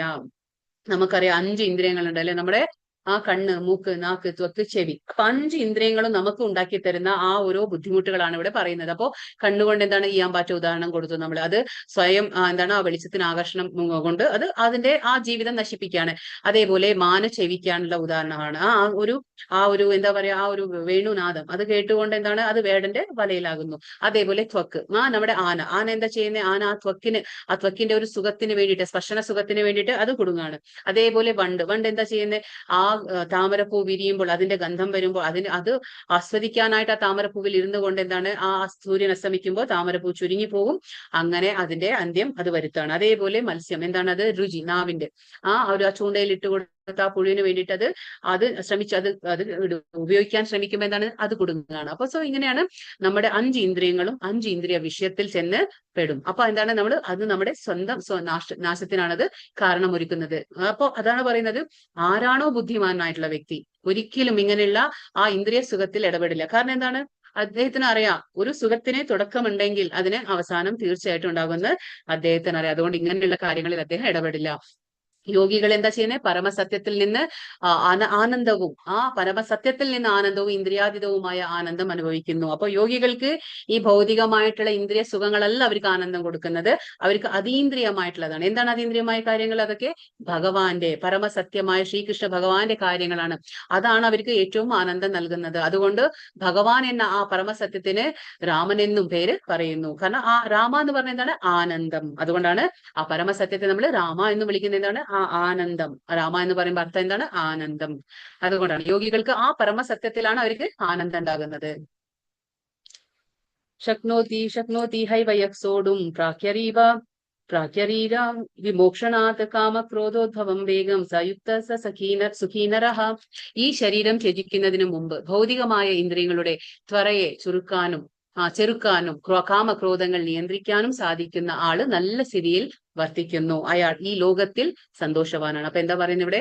ഈ ഭൗതിക, അതായത് നമ്മുടെ ഈ ശരീരം കൊണ്ട് ശരീരം ത്യജിക്കുന്നതിന് മുമ്പ്, നമ്മൾ ഈ ശരീരം ത്യാഗം ചെയ്യുന്നതിന് മുമ്പ് തന്നെ നമ്മൾ എന്താ ചെയ്യേണ്ടത്? നമ്മുടെ ഇന്ദ്രിയങ്ങളുടെ ത്വര, ആ ഒരു അർജസ് എന്ന് പറയും, ആ ഇന്ദ്രിയങ്ങളുടെ ത്വര മനസ്സിലാക്കണം. എന്നിട്ട് അതിന് നമ്മൾ ചെറുക്കാനും കാമക്രോധങ്ങൾ നിയന്ത്രിക്കാനും കഴിയും. ഇന്ദ്രിയങ്ങളെ നമുക്ക് നിയന്ത്രിക്കാനോ അതിന്റെ ത്വരയെ ഇല്ലാതാക്കാൻ നമുക്ക് കഴിയില്ല. പക്ഷെ അതെന്താ? നമ്മൾ ഉന്നത രുചി കൊടുത്താൽ മാത്രം മതി. അതിനെ വെറുതെ ഇരുത്താൻ പറ്റില്ല. അതിന് നമ്മൾ ഉന്നത രുചി കൊടുത്തു കഴിഞ്ഞാൽ ആ ത്വരകൾ, നമുക്ക് ഭൗതികമായിട്ടുള്ള ആ ത്വരകളെല്ലാം തനിയെ ഇല്ലാതാകുന്നു. അങ്ങനെ കാമക്രോധങ്ങളിൽ നിന്ന് നമ്മൾ മുക്തരാകുന്നു. അങ്ങനെ സാധിക്കുന്ന ആള് നല്ല സ്ഥിതിയിൽ വർത്തിക്കുന്നു. കാരണം സ്വാഭാവികമായിട്ടും അദ്ദേഹം എന്താണ്? ഗുണാതീതനായിട്ട് നിൽക്കാൻ കഴിയും. അയാൾ ഈ ലോകത്തിൽ സന്തോഷവാനാണ്. അതാണ് പറയുന്നത്. ഭഗവാൻ പറയുന്നു, ഈ ലോകത്തിൽ നമുക്ക് സന്തോഷാവസ്ഥയിൽ, അത് എപ്പോഴും സന്തോഷവാനായിരിക്കണമെങ്കിൽ നമ്മൾ ആത്മാവിന്റെ തലത്തിൽ തന്നെ പെരുമാറണം. നമ്മൾ ആത്മാവിന്റെ തലത്തിൽ തന്നെ പ്രവർത്തിക്കണം. വ്യത്യസ്തങ്ങളായ ഇന്ദ്രിയങ്ങളെയും മനസ്സിനെയും കീഴടക്കാൻ സാധിച്ചവൻ എന്താ പറയാ? ഗോസ്വാമി അഥവാ സ്വാമി എന്ന് വിളിക്കപ്പെടുന്നു. അപ്പൊ ഗോസ്വാമി എന്ന് പറഞ്ഞ എന്താണ്? നമ്മുടെ ഇന്ദ്രിയങ്ങളെ നിയന്ത്രിക്കാൻ കഴിവുള്ളവനാണ് ഗോസ്വാമി. പക്ഷെ നമ്മൾ ഇന്ദ്രിയങ്ങളെ നിയന്ത്രിക്കാൻ കഴിവില്ലെങ്കിൽ എന്താണ്? നമ്മൾ ഗോദാസ. ഗോദാസ എന്ന് പറഞ്ഞാൽ ഇന്ദ്രിയങ്ങളുടെ ദാസനാണ്. ഇന്ദ്രിയങ്ങളെ നിയന്ത്രിക്കാൻ കഴിവുണ്ടെങ്കിൽ ഗോസ്വാമിയാകും. അപ്പൊ ഈ ഗോസ്വാമികൾ ഇന്ദ്രിയങ്ങളുടെ സ്വാധീന ശക്തിക്ക് വഴങ്ങാതെ സുനിയന്ത്രിതമായ ജീവിതം നയിക്കുന്നവരാണ്. ആരാണോ ഗോസ്വാമി, അവരൊക്കെ എന്താ ചെയ്യുന്നത്? ആ ഇന്ദ്രിയങ്ങളെ നിയന്ത്രിച്ച് സുനിയന്ത്രിതമായ ഒരു ജീവിതം നയിക്കുന്നവരാണ്. അതാണ് ഗോസ്വാമി എന്ന് പറയുന്നത്. ഇന്ദ്രിയങ്ങളുടെ പ്രേരണകളെ നമ്മൾ എത്ര കാലം സഹിക്കണം? എത്ര കാലം നമ്മൾ ഇന്ദ്രിയങ്ങളുടെ ആ പ്രേരണയെ സഹിക്കണം? ഇന്ദ്രിയങ്ങളുടെ പ്രേരണകൾ ഞാൻ എത്ര കാലം സഹിക്കണമെങ്കിൽ അതിന്റെ ഉത്തരം എന്താണ്? ശരീരത്തിന്റെ ആ മരണം വരെ. നമ്മൾ ആ മരണം വരെ അതിന്റെ പ്രേരണയെ നമ്മൾ സഹിക്കണം. ഇന്ദ്രിയ പ്രേരണകൾ സഹിക്കാനുള്ള ശക്തി എവിടെ നിന്നാണ് നമുക്ക് ലഭിക്കുന്നത്? അതായത് അവന്റെ സന്തോഷവും പ്രവർത്തനങ്ങളും ലക്ഷ്യവും ഉള്ളിലേക്ക് കേന്ദ്രീകരിച്ചുകൊണ്ട്. അതായത് നമ്മൾ പറഞ്ഞില്ലേ, ഒരു ആമയെ ഉദാഹരണം കൊടുത്തു. ആമ എന്താ ചെയ്യാ? അതിന് ഡേഞ്ചർ വരുമ്പോൾ അത് അതിന്റെ അവയവങ്ങളൊക്കെ ഉൾവലിക്കുന്നു. അതേപോലെ ഒരു വ്യക്തി, ഇപ്പൊ നമുക്ക് ആഗ്രഹിക്കുന്നു, നമ്മുടെ ഇന്ദ്രിയ പ്രേരണകളെ നമ്മൾ ഇല്ലാതാക്കാൻ പറ്റില്ല. പക്ഷെ നമ്മൾ എന്ത് ചെയ്യണം? നമ്മൾ അങ്ങനെയുള്ള ഭൗതിക വിഷയ ആസക്തികൾ വരുമ്പോൾ നമ്മൾ എന്താണ്? അതിനെല്ലാം നമ്മുടെ ഇന്ദ്രിയങ്ങളെ ഉൾവലിക്കുക. അത് നമ്മൾ അന്തർമുഖമാകുക. അപ്പൊ എന്താണ്? ആ ഉൾവലിക്കുക എന്ന് പറയുമ്പോൾ എന്താണ്? നമ്മളത് ഭഗവാനിലേക്ക് തിരിക്കുക. ആ ഭഗവാനിലേക്ക് തിരിക്കാണ് ഏറ്റവും നല്ല ഉത്തമമായ മാർഗം. മറ്റുള്ളവരുടെ പ്രയോജനത്തിനായി പ്രവർത്തിച്ചുകൊണ്ട് അവൻ തന്റെ ബാഹ്യ പ്രവർത്തനങ്ങളെ ശുദ്ധീകരിക്കുന്നതിൽ ഏർപ്പെടുന്നു. അപ്പോൾ ഒരാൾക്ക് മോചനം നിശ്ചയമാണ്. അപ്പൊ നമ്മൾ എന്താ ചെയ്യുന്നത്? നമ്മൾ മറ്റുള്ളവരുടെ പ്രയോജനത്തിന് വേണ്ടി, അതായത് നമുക്കൊരു ജ്ഞാനം കിട്ടുമ്പോൾ അത് നമ്മൾ മറ്റുള്ളവരിലേക്ക് എത്തിച്ചു കൊടുക്കുമ്പോൾ, മറ്റുള്ളവർക്ക് പ്രയോജനത്തിന് വേണ്ടി, ക്ഷേമ ഐശ്വര്യത്തിന് വേണ്ടി നമ്മൾ പ്രവർത്തിക്കുമ്പോൾ എന്താ സംഭവിക്കുന്നത്? അപ്പൊ സ്വയം നമ്മുടെ ഇന്ദ്രിയങ്ങളും ശുദ്ധീകരിക്കപ്പെടുകയാണ് ചെയ്യുന്നത്. അങ്ങനെ ഒരാൾക്ക് മോചനം സുനിശ്ചിതമാണ്. അപ്പൊ നമുക്കും മോചനം ലഭിക്കാൻ എളുപ്പമാണ്. അതാണ് ഇവിടെ പറയുന്നത്. യോന്ത സുകോന്ത രാരാമസ് തഥാന്ത ജ്യോതിർ ഏവയോ സ യോഗി ബ്രഹ്മ നിർവാണം ബ്രഹ്മഭൂതോധിഗച്ഛതി. ഊർജ്ജസ്വലനും ആനന്ദവും സുഖവും തന്നിൽ തന്നെ കുടികൊള്ളുന്നവനുമായ ഒരാളാണ് അന്തർമുഖനായ തികഞ്ഞ യോഗി. അപ്പൊ ഒരു അന്തർമുഖനായ തികഞ്ഞ യോഗി എന്ന് നമ്മൾ എങ്ങനെ പറയാം? അപ്പൊ നമുക്കൊക്കെ സന്തോഷം എന്ന് പറഞ്ഞാൽ നമുക്ക് ബാഹ്യ വസ്തുക്കളിലാണ്. നമ്മുടെ ഇന്ദ്രിയങ്ങൾ ചിലത് കാണുന്നു, അത് ആസ്വദിക്കുന്നു, നമ്മൾ പ്രതീക്ഷിക്കുന്നു, കിട്ടിയ സന്തോഷം, കിട്ടിയില്ലെങ്കിൽ ദുഃഖം. ഇതൊക്കെ നമ്മുടെ എന്താണ്? നമ്മുടെ ബാഹ്യമായിട്ടുള്ള പ്രവൃത്തികളാണ്. പക്ഷെ അന്തർമുഖനായ ഒരു യോഗി എങ്ങനെ ചെയ്യുന്നത്? അവൻ എപ്പോഴും ഊർജ്ജസ്വലനായിരിക്കും, അവൻ എപ്പോഴും ആനന്ദാവസ്ഥയിലായിരിക്കും. സുഖവും എന്താ പറയാ, അദ്ദേഹത്തിന് നല്ലതുപോലെ അറിയാം. അതായത് ഈ ഇന്ദ്രിയങ്ങൾ കൊണ്ട് കിട്ടുന്ന സുഖമല്ല ശാശ്വത സുഖം. സുഖം എന്താണ്? ആ ആനന്ദം, അതായത് ആത്മാവിൽ സ്ഥിതി ചെയ്യുമ്പോൾ കിട്ടുന്നതാണ് ശാശ്വതമായ ആനന്ദം. അതാണ് യഥാർത്ഥ സുഖം എന്നുള്ളത് ആ ഒരു അന്തർമുഖനായ യോഗിക്ക് നല്ലതുപോലെ അറിയാം. അതാണ്. അപ്പൊ ബ്രഹ്മനിർവാണം പൂകിയ അയാൾ മരണാനന്തരം പരമപ്രദം പ്രാപിക്കും. ബ്രഹ്മനിർവാണം എന്ന് പറഞ്ഞ എന്താണ്? ഭൗതിക പ്രപഞ്ചത്തിൽ നിന്നുകൊണ്ട്, അതായത് ഭൗതികതയിൽ നിന്നുകൊണ്ട് തന്നെ ആധ്യാത്മികതയിലേക്ക് ഉയരുന്ന ഒരു അവസ്ഥയാണ് ബ്രഹ്മനിർവാണം. അപ്പൊ ഈ വ്യക്തിക്ക് നല്ലതുപോലെ അറിയാം. ഇവിടെ നിന്നിട്ടും അദ്ദേഹത്തിന്റെ ഇന്ദ്രിയങ്ങളെല്ലാം അന്തർമുഖമാണ്.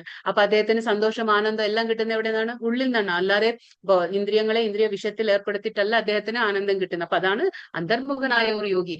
അദ്ദേഹത്തിന് എന്താ സംഭവിക്കുക? അദ്ദേഹത്തിന് മരണാനന്തരം ഭഗവാന്റെ ധാമം പ്രാപ്യമാക്കാൻ പറ്റും. ഇതാണ് ബ്രഹ്മഭൂത അവസ്ഥ. നമ്മൾ പറയും ബ്രഹ്മഭൂത അവസ്ഥ. ബ്രഹ്മഭൂത ന ശോചതി ന കാംക്ഷതി. ബ്രഹ്മഭൂത അവസ്ഥയിൽ എത്തിക്കഴിഞ്ഞാൽ നമ്മൾ ദുഃഖിക്കുന്നുമില്ല, നമ്മളൊന്നും തന്നെ ആഗ്രഹിക്കുന്നുമില്ല. ഈ നിലയിലെത്തിയ യോഗി അതായത് സ്വധാമമായ ഭഗവത് ധാമം പ്രാപിക്കുമെന്ന് ഉറപ്പാണ്. സ്വധാമം, നമ്മൾ എന്തുകൊണ്ട് സ്വധാമം പറയുന്നത്? അതായത് നമ്മുടെ ശാശ്വതമായ വീട് നമ്മുടെ അതാണ്, അല്ലാതെ ഇവിടെ അല്ല. ഇവിടെ നമ്മൾ താൽക്കാലികമായിട്ട് വന്ന് ചേർന്നിരിക്കുകയാണ്. പക്ഷെ ഇവിടെ അല്ല നമ്മൾ നിൽക്കേണ്ടത്, നമ്മൾ ശാശ്വതമായ ആ വീട്ടിലേക്ക് തന്നെ നമ്മൾ പോകണം. അതാണ് ശാശ്വതമായ ധാമം എന്ന് പറയുന്നത്. ലഭന്തെ ബ്രഹ്മ നിർവാണം ഋഷയക്ഷീണ കൽമഷാഹ ചിന്നൈദ്വൈത യഥാത്മാന സർവഭൂത ഹിതേരതാഹ. സംശയങ്ങളിൽ നിന്ന് ഉത്ഭവിക്കുന്ന ദ്വന്ദ്ങ്ങൾക്ക് അതീതരായവരും മനസ്സ് തന്നിൽ തന്നെ വ്യാപരിക്കുന്നവരും എപ്പോഴും സകല ജീവജാലങ്ങളുടെയും ക്ഷേമൈശ്വര്യ പ്രവർത്തനങ്ങളിൽ തിരക്കിട്ട് പ്രവർത്തിച്ചുകൊണ്ടിരിക്കുന്നവരും സർവ്വഭാവങ്ങളിൽ നിന്ന് മോചനം നേടിയുള്ളവരുമായിട്ടുള്ളവർ ബ്രഹ്മനിർവാണം പോകുന്നു. അപ്പൊ ആർക്കൊക്കെയാണ് ബ്രഹ്മനിർവാണം പോകാൻ പറ്റുന്നത്? അതായത് ഈ ബ്രഹ്മനിർവാണം, നമ്മളിപ്പോ ബ്രഹ്മഭൂതാവസ്ഥ, ബ്രഹ്മനിർവാണാവസ്ഥ, അങ്ങനെയുള്ളവർക്കാണ് ഇതൊക്കെ കഴിയുക. അതായത് ആദ്യം എന്താണ്? സംശയങ്ങളിൽ നിന്ന് ഉത്ഭവിക്കുന്ന ഈ ദ്വന്ദ്വങ്ങൾ, നമ്മൾ പറഞ്ഞില്ലേ, സുഖ ദുഃഖം, ജയം തോൽവി, സന്താപം സന്തുഷ്ടി, ലാഭ നഷ്ടം, ഇതൊക്കെ എന്താണ്? നമ്മുടെ മനസ്സിന്റെ ആ സംശയങ്ങളിൽ നിന്ന് ഉത്ഭവിക്കുന്നതാണ് ഈ ദ്വന്ദ്വങ്ങൾ. അപ്പൊ അതിൽ നിന്ന് നമ്മൾ മുക്തരായി നമ്മുടെ മനസ്സ് തന്നിൽ തന്നെ വ്യാപരിക്കുക. അതായത് മനസ്സിനെ പലയിടത്തും നമ്മൾ വ്യാപരിക്കാൻ വിടാതെ നമ്മളിൽ തന്നെ, അത് ആത്മാവിൽ തന്നെ വ്യാപരിക്കുക. എപ്പോഴും സകല ജീവജാലങ്ങളുടെയും നമ്മൾ മാത്രമല്ല, അതായത് സ്വാർത്ഥ മനോഭാവത്തിൽ നമ്മൾ ചിന്തിക്കാൻ പാടില്ല. നമ്മൾ മറ്റുള്ളവർക്കും കൂടി ഭഗവാന്റെയാണ്. എല്ലാവരും ഭഗവാന്റെയാണ്. അപ്പൊ മറ്റുള്ള ജീവജാലങ്ങളുടെയും ക്ഷേമ ഐശ്വര്യത്തിന് ആരാണോ പ്രവർത്തിക്കുന്നത്, തിരക്കിട്ട് പ്രവർത്തിക്കുന്നത്, അങ്ങനെയുള്ള ആൾക്ക് എന്താണ്? ആ മോചനം നേടിയവരുമായിട്ടുള്ളവർക്ക് ബ്രഹ്മനിർവാണം സുനിശ്ചിതമാണ്. അങ്ങനെയുള്ളവർക്കാണ് ബ്രഹ്മനിർവാണം പോകാൻ സാധിക്കുക എന്ന് ഭഗവാൻ പറയാണ്. പരമാസ്വാദകനും പരമാധികാരിയും പരമസുഹൃത്തും കൃഷ്ണനാണെന്ന സത്യം വിസ്മരിക്കുന്നത് കൊണ്ടാണ് മനുഷ്യവർഗത്തിന് ക്ലേശങ്ങൾ അനുഭവിക്കേണ്ടി വരുന്നത്. ഇപ്പൊ നമ്മൾ ഭൗതികമായിട്ടുള്ള 3 ക്ലേശങ്ങൾ പറഞ്ഞു: ആധ്യാത്മിക, ആദിദൈവിക, ആദിഭൗതിക ക്ലേശങ്ങൾ. അപ്പൊ ഈ 3 ക്ലേശങ്ങൾ നമ്മൾ എന്തുകൊണ്ടാണ് അനുഭവിക്കുന്നത്? അതിന് കാരണം എന്താണ്? അതായത് നമ്മൾ ഭഗവാനെ മറക്കാണ്. എന്താണ് ഭഗവാൻ പരമ ആസ്വാദകനാണ്, സുപ്രീം എൻജോയർ, പരമ അധികാരിയാണ്, സുപ്രീം കൺട്രോളർ, അങ്ങനെയാണ്, നിയന്താവാണ്, പരമ സുഹൃത്താണ്. എല്ലാവരുടെയും, മനുഷ്യന്മാരുടെ മാത്രമല്ല, 84 ലക്ഷം ജീവജാലങ്ങളുടെയും സുഹൃത്താണ് ഭഗവാൻ. കാരണം എല്ലാവരുടെയും ഹൃദയത്തിൽ വസിക്കുന്നു. കൃഷ്ണനാണെന്ന്, ഇതെല്ലാം കൃഷ്ണനാണെന്നുള്ള ആ സത്യം നമ്മൾ വിസ്മരിച്ചത് കൊണ്ടാണ്, മറന്നുപോയത് കൊണ്ടാണ് നമ്മൾ ഈ ക്ലേശങ്ങളൊക്കെ അനുഭവിക്കുന്നത്. മനുഷ്യരിൽ ഈ ബോധം വീണ്ടും ഉണർത്താൻ വേണ്ടിയുള്ള പ്രവർത്തനമായിരിക്കും സർവോത്തമമായ ജനസേവ. അപ്പോ നമ്മളിപ്പോ പറയില്ലേ, നമ്മൾ ജനങ്ങൾക്ക് ഇപ്പോ സേവനം അനുഷ്ഠിക്കണം, മറ്റുള്ളവർക്ക് എന്തെങ്കിലും ഒരു സേവ ചെയ്തു കൊടുക്കണമെങ്കിൽ ഏറ്റവും നല്ല സേവ എന്താണ്? ആ സേവനം എന്ന് പറയുമ്പോൾ എന്താണ്? അത് ആ ഉള്ളിൽ ഉറങ്ങിക്കിടക്കുന്ന, എല്ലാവരുടെ ഉള്ളിലും ഡോർമെന്റ് സ്റ്റേജ്, അതായത് ഉറങ്ങിക്കിടക്കാണ് ആ അവസ്ഥ. ഭഗവാൻ ആരാണ്, ഞാൻ ആരാണ്, ഭഗവാനും ഞാനുമായിട്ടുള്ള ബന്ധം എന്താന്നുള്ളത് എല്ലാവരിലും അവബോധം ഉണ്ട്. അത് ഉറങ്ങിക്കിടക്കാണ്. പരിശുദ്ധമായ ആ അവബോധത്തെ കാമം ആവരണം ചെയ്ത് അത് ഉറങ്ങിക്കിടക്കാണ്. പക്ഷെ അതിനെ ഉണർത്തി കൊടുക്കണം. ആ ഉണർത്തി കൊടുക്കലാണ് യഥാർത്ഥമായ ജനസേവനം. അതാണ് നമ്മൾ ചെയ്യേണ്ടത്. അതാണ് ഇവിടെ പറയുന്നത് കൃഷ്ണ. കാമക്രോധ വിമുക്താനാം യതീനാം യതചേതസാം അഭിതോ ബ്രഹ്മ നിർവാണം വർത്തതേ വിദിതാത്മനാം. കാമക്രോധങ്ങളിൽ നിന്നൊഴിഞ്ഞ് അച്ചടക്കത്തോടെ പരിപൂർണതയ്ക്ക് വേണ്ടി അനവരതം യത്നിക്കുന്ന ആത്മസാക്ഷാത്കാരം നേടിയവർക്ക് അചിരേണ പരമപദപ്രാപ്തി സുനിശ്ചിതമാണ്. അപ്പൊ പരമപദപ്രാപ്തി അതേതാണ്? ഭഗവാന്റെ ലോകം. അതെങ്ങനെ കിട്ടും നമുക്ക്? കാമക്രോധങ്ങളിൽ നിന്ന് ഒഴിഞ്ഞ്. അപ്പൊ നമ്മൾ പറഞ്ഞു കാമക്രോധ ലോഭ, ഇതെന്താണ്? നരകത്തിലേക്കുള്ള വഴികളാണ് ഇതൊക്കെ. ഈ കാമക്രോധം എവിടുന്നാ വരുന്നത്?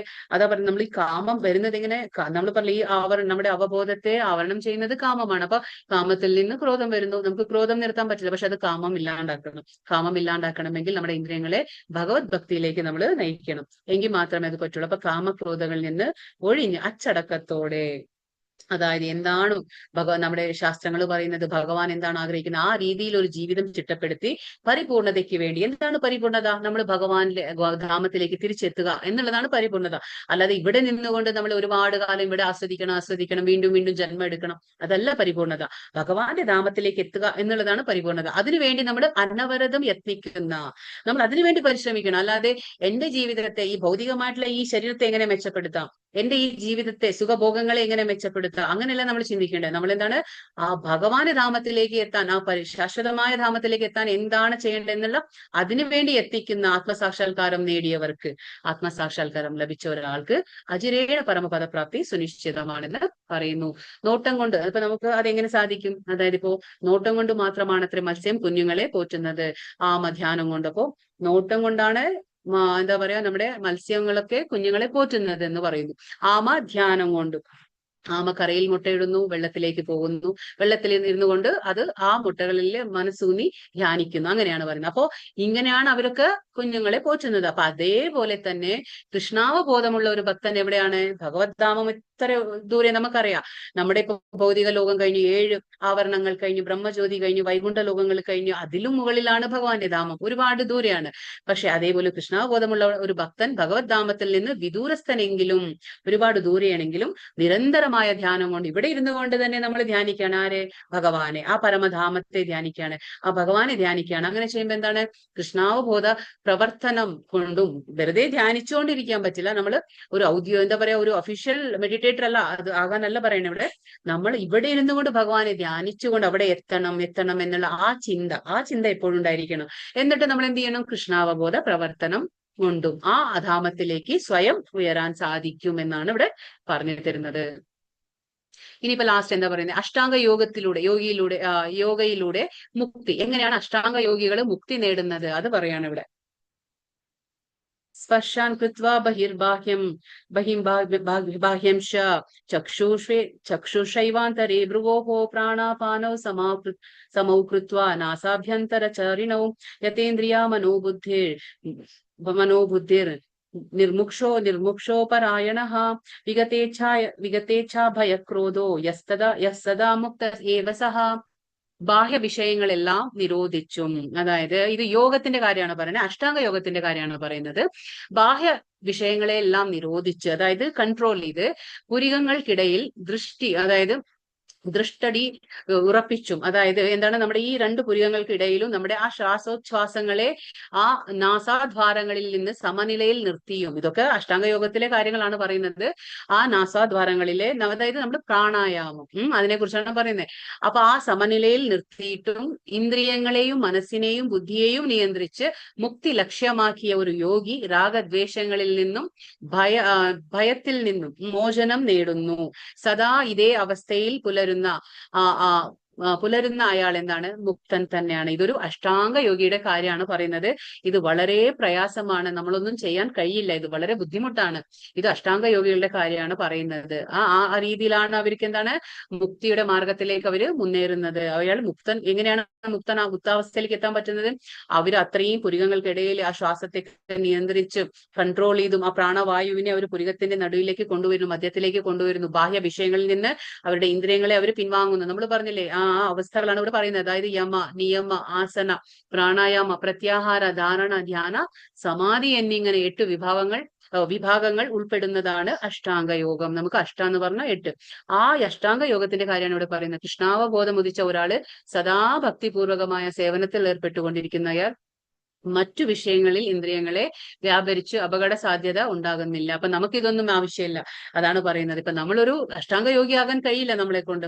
പക്ഷെ നമുക്കൊന്നും വേണ്ട, കൃഷ്ണാവബോധം പ്രാക്ടീസ് ചെയ്താൽ മതി, അത് പരിശീലിച്ചെടുത്താൽ മതി. കാരണം എന്താണ്, നമ്മൾ കൃഷ്ണാവബോധം പരിശീലിച്ചെടുക്കുമ്പോൾ നമുക്ക് പേടിക്കാനില്ല. നമ്മുടെ ഇന്ദ്രിയങ്ങൾ വേറെയുള്ള ഇന്ദ്രിയ വിഷയങ്ങളിലേക്ക് പോകുമെന്നുള്ള ആ പേടി നമുക്ക്, അങ്ങനെ ഒരു അപകട സാധ്യത നമുക്ക് ഉണ്ടാകില്ല. കാരണം എന്താണ്, നമ്മുടെ ഇന്ദ്രിയങ്ങളെല്ലാം എവിടേക്കാണ് കൊടുത്തിരിക്കുന്നത്? ഉയർന്ന രുചി, അതേതാണ്? ഭഗവാന്റെ സേവനം. അത് കൊടുത്തു കഴിഞ്ഞാൽ അത് താഴ്ന്ന രുചിയായ ഇന്ദ്രിയ ഭോഗങ്ങളിലേക്ക് അത് തിരിയില്ല. അപ്പൊ അങ്ങനെ ഇന്ദ്രിയ നിയന്ത്രണോപായം എന്ന നിലയിൽ കൃഷ്ണാവബോധം അഷ്ടാംഗ യോഗത്തെക്കാൾ ശ്രേഷ്ഠമാണ്. അപ്പൊ ഇതിൽ നിന്ന് നമുക്ക് എന്താ മനസ്സിലാകുന്നത്? കൃഷ്ണാവബോധം തന്നെ അഷ്ടാംഗ യോഗത്തെക്കാൾ ശ്രേഷ്ഠമാണ് എന്നിവിടെ മനസ്സിലാക്കി തരാണ്. കാരണം അത് നമുക്ക് ഇന്ന് പ്രാക്ടിക്കലി അത് നമുക്ക് ചെയ്യാൻ സാധ്യമല്ല. ഇപ്പൊ ലാസ്റ്റ് ശ്ലോകമാണ് ഇത്, ശാന്തി മന്ത്രം എന്ന് നമ്മൾ പറയും. 5:29 ശാന്തി മന്ത്രമാണ്, ശാന്തി ശ്ലോകമാണ്, ഭഗവത്ഗീതയിലെ ശാന്തി ശ്ലോകം. അപ്പൊ വിമോചനത്തിന്റെ വേദിയിൽ സമാധാനം. എങ്ങനെയാണ് നമുക്ക് സമാധാനം കിട്ടുക? വിമോചനത്തിന്, നമുക്കിപ്പോ വിമോചനം വേണം, ഈ ദുഃഖത്തിൽ നിന്നൊക്കെ നമുക്ക് വിമോചനം വേണമെങ്കിൽ സമാധാനം വേണം. എങ്ങനെയാണ് കിട്ടുക? ഭോക്താരം യജ്ഞതപസാം സർവലോക മഹേശ്വരം സുഹൃതം സർവഭൂതാനാം നാത്വാമാം ശാന്തി മൃച്ഛതി. യജ്ഞങ്ങളുടെയും തപസ്സുകളുടെയും ഭോക്താവും ദേവന്മാരുടെയും സർവ്വലോകങ്ങളുടെയും അധിപനും എല്ലാ ജീവികളുടെയും സുഹൃത്തും അഭ്യുദയകാംക്ഷിയുമാണ് ഞാനെന്ന് മനസ്സിലാക്കിയ തികഞ്ഞ കൃഷ്ണാവബോധമുള്ള ഒരു വ്യക്തി ആ ഭൗതിക ക്ലേശങ്ങളിൽ നിന്നൊഴിഞ്ഞ് ശാന്തി നേടുന്നു. അപ്പൊ അതുകൊണ്ടാണ് ഇത് ശാന്തി മന്ത്രം എന്ന് പറയുന്നത്. ഇവിടെ എന്താ പറയുന്നത്? 3 കാര്യങ്ങൾ നമ്മൾ മനസ്സിലാക്കണം. അപ്പൊ എന്താണ് 3 കാര്യങ്ങൾ? ഫസ്റ്റ് കാര്യം എന്താണ് പറയുന്നത്? യജ്ഞങ്ങളുടെയും സർവ്വയജ്ഞങ്ങളുടെയും തപസ്സുകൾ. യജ്ഞം എന്ന് പറഞ്ഞാൽ നമ്മൾ എന്ത് കർമ്മം ചെയ്താലും നമ്മൾ എന്ത് തപസ് എന്ന് പറഞ്ഞാൽ നമ്മൾ തപശ്ചര്യ, ശരീരം കൊണ്ടായിരിക്കാം, മനസ്സുകൊണ്ടായിരിക്കാം, നമ്മുടെ വാക്കുകൊണ്ടായിരിക്കാം, എന്ത് കർമ്മം ചെയ്യുമ്പോഴും എന്ത് തപശ്ചര്യങ്ങൾ അനുഷ്ഠിക്കുമ്പോഴും നമ്മൾ എന്താ ചെയ്യേണ്ടത്? അതിന്റെ ഭോക്താവ് ആരാണ്? അത് ശ്രീകൃഷ്ണ ഭഗവാനാണെന്ന് നമ്മൾ മനസ്സിലാക്കണം. അപ്പോ സർവ്വയജ്ഞങ്ങളുടെയും തപസ്സുകളുടെയും ഭോക്താവും, രണ്ടാമത്തെ കാര്യം എന്താണ്? ദേവന്മാരുടെയും സർവ്വലോകങ്ങളുടെയും അധിപനാണ്. ആരാണ്? അത് കൃഷ്ണനാണ്. അപ്പോ സർവ്വലോകങ്ങളായിക്കോട്ടെ, എല്ലാ ദേവന്മാരായിക്കോട്ടെ, അതിനൊക്കെ എല്ലാ അധിപനാരാണ്? ശ്രീകൃഷ്ണനാണ്. മൂന്നാമത്തെ എന്താണ്? എല്ലാ ജീവജാലങ്ങളുടെ, അതായത് എല്ലാ ജീവികളുടെയും സുഹൃത്തും അഭ്യുദയകാംക്ഷിയും നമ്മൾ പറയും വെൽവിഷർ, അതാരാണ്? ശ്രീകൃഷ്ണ ഭഗവാനാണെന്ന് നമ്മൾ മനസ്സിലാക്കി കഴിഞ്ഞാല് എന്താണ്? കൃഷ്ണാവബോധമുള്ള ഒരു വ്യക്തി ഭൗതിക ക്ലേശങ്ങളിൽ നിന്നൊഴിഞ്ഞ് ശാന്തി നേടുന്നു. 3 ക്ലേശങ്ങളും നമ്മളെ ഒന്നും ചെയ്യില്ല. ഈ കാര്യങ്ങൾ നമുക്ക് എപ്പോഴും മനസ്സിലായിരിക്കണം, നമ്മളത് ബോധ്യപ്പെട്ടിരിക്കണം. എങ്കിൽ മാത്രമേ നമുക്ക് ഈ ഭൗതികതയിൽ നിന്ന് നമുക്ക് ആ വിമോചനാവസ്ഥയിലേക്ക് നമുക്ക് എത്താൻ പറ്റുക, ശാന്തി നേടാൻ പറ്റും. അപ്പൊ ശാന്തി നേടാനുള്ള ഒരു ശ്രേഷ്ഠമായ വഴിയാണ് ഇപ്പൊ ഇവിടെ വിവരിച്ചു തന്നിരിക്കുന്നത്.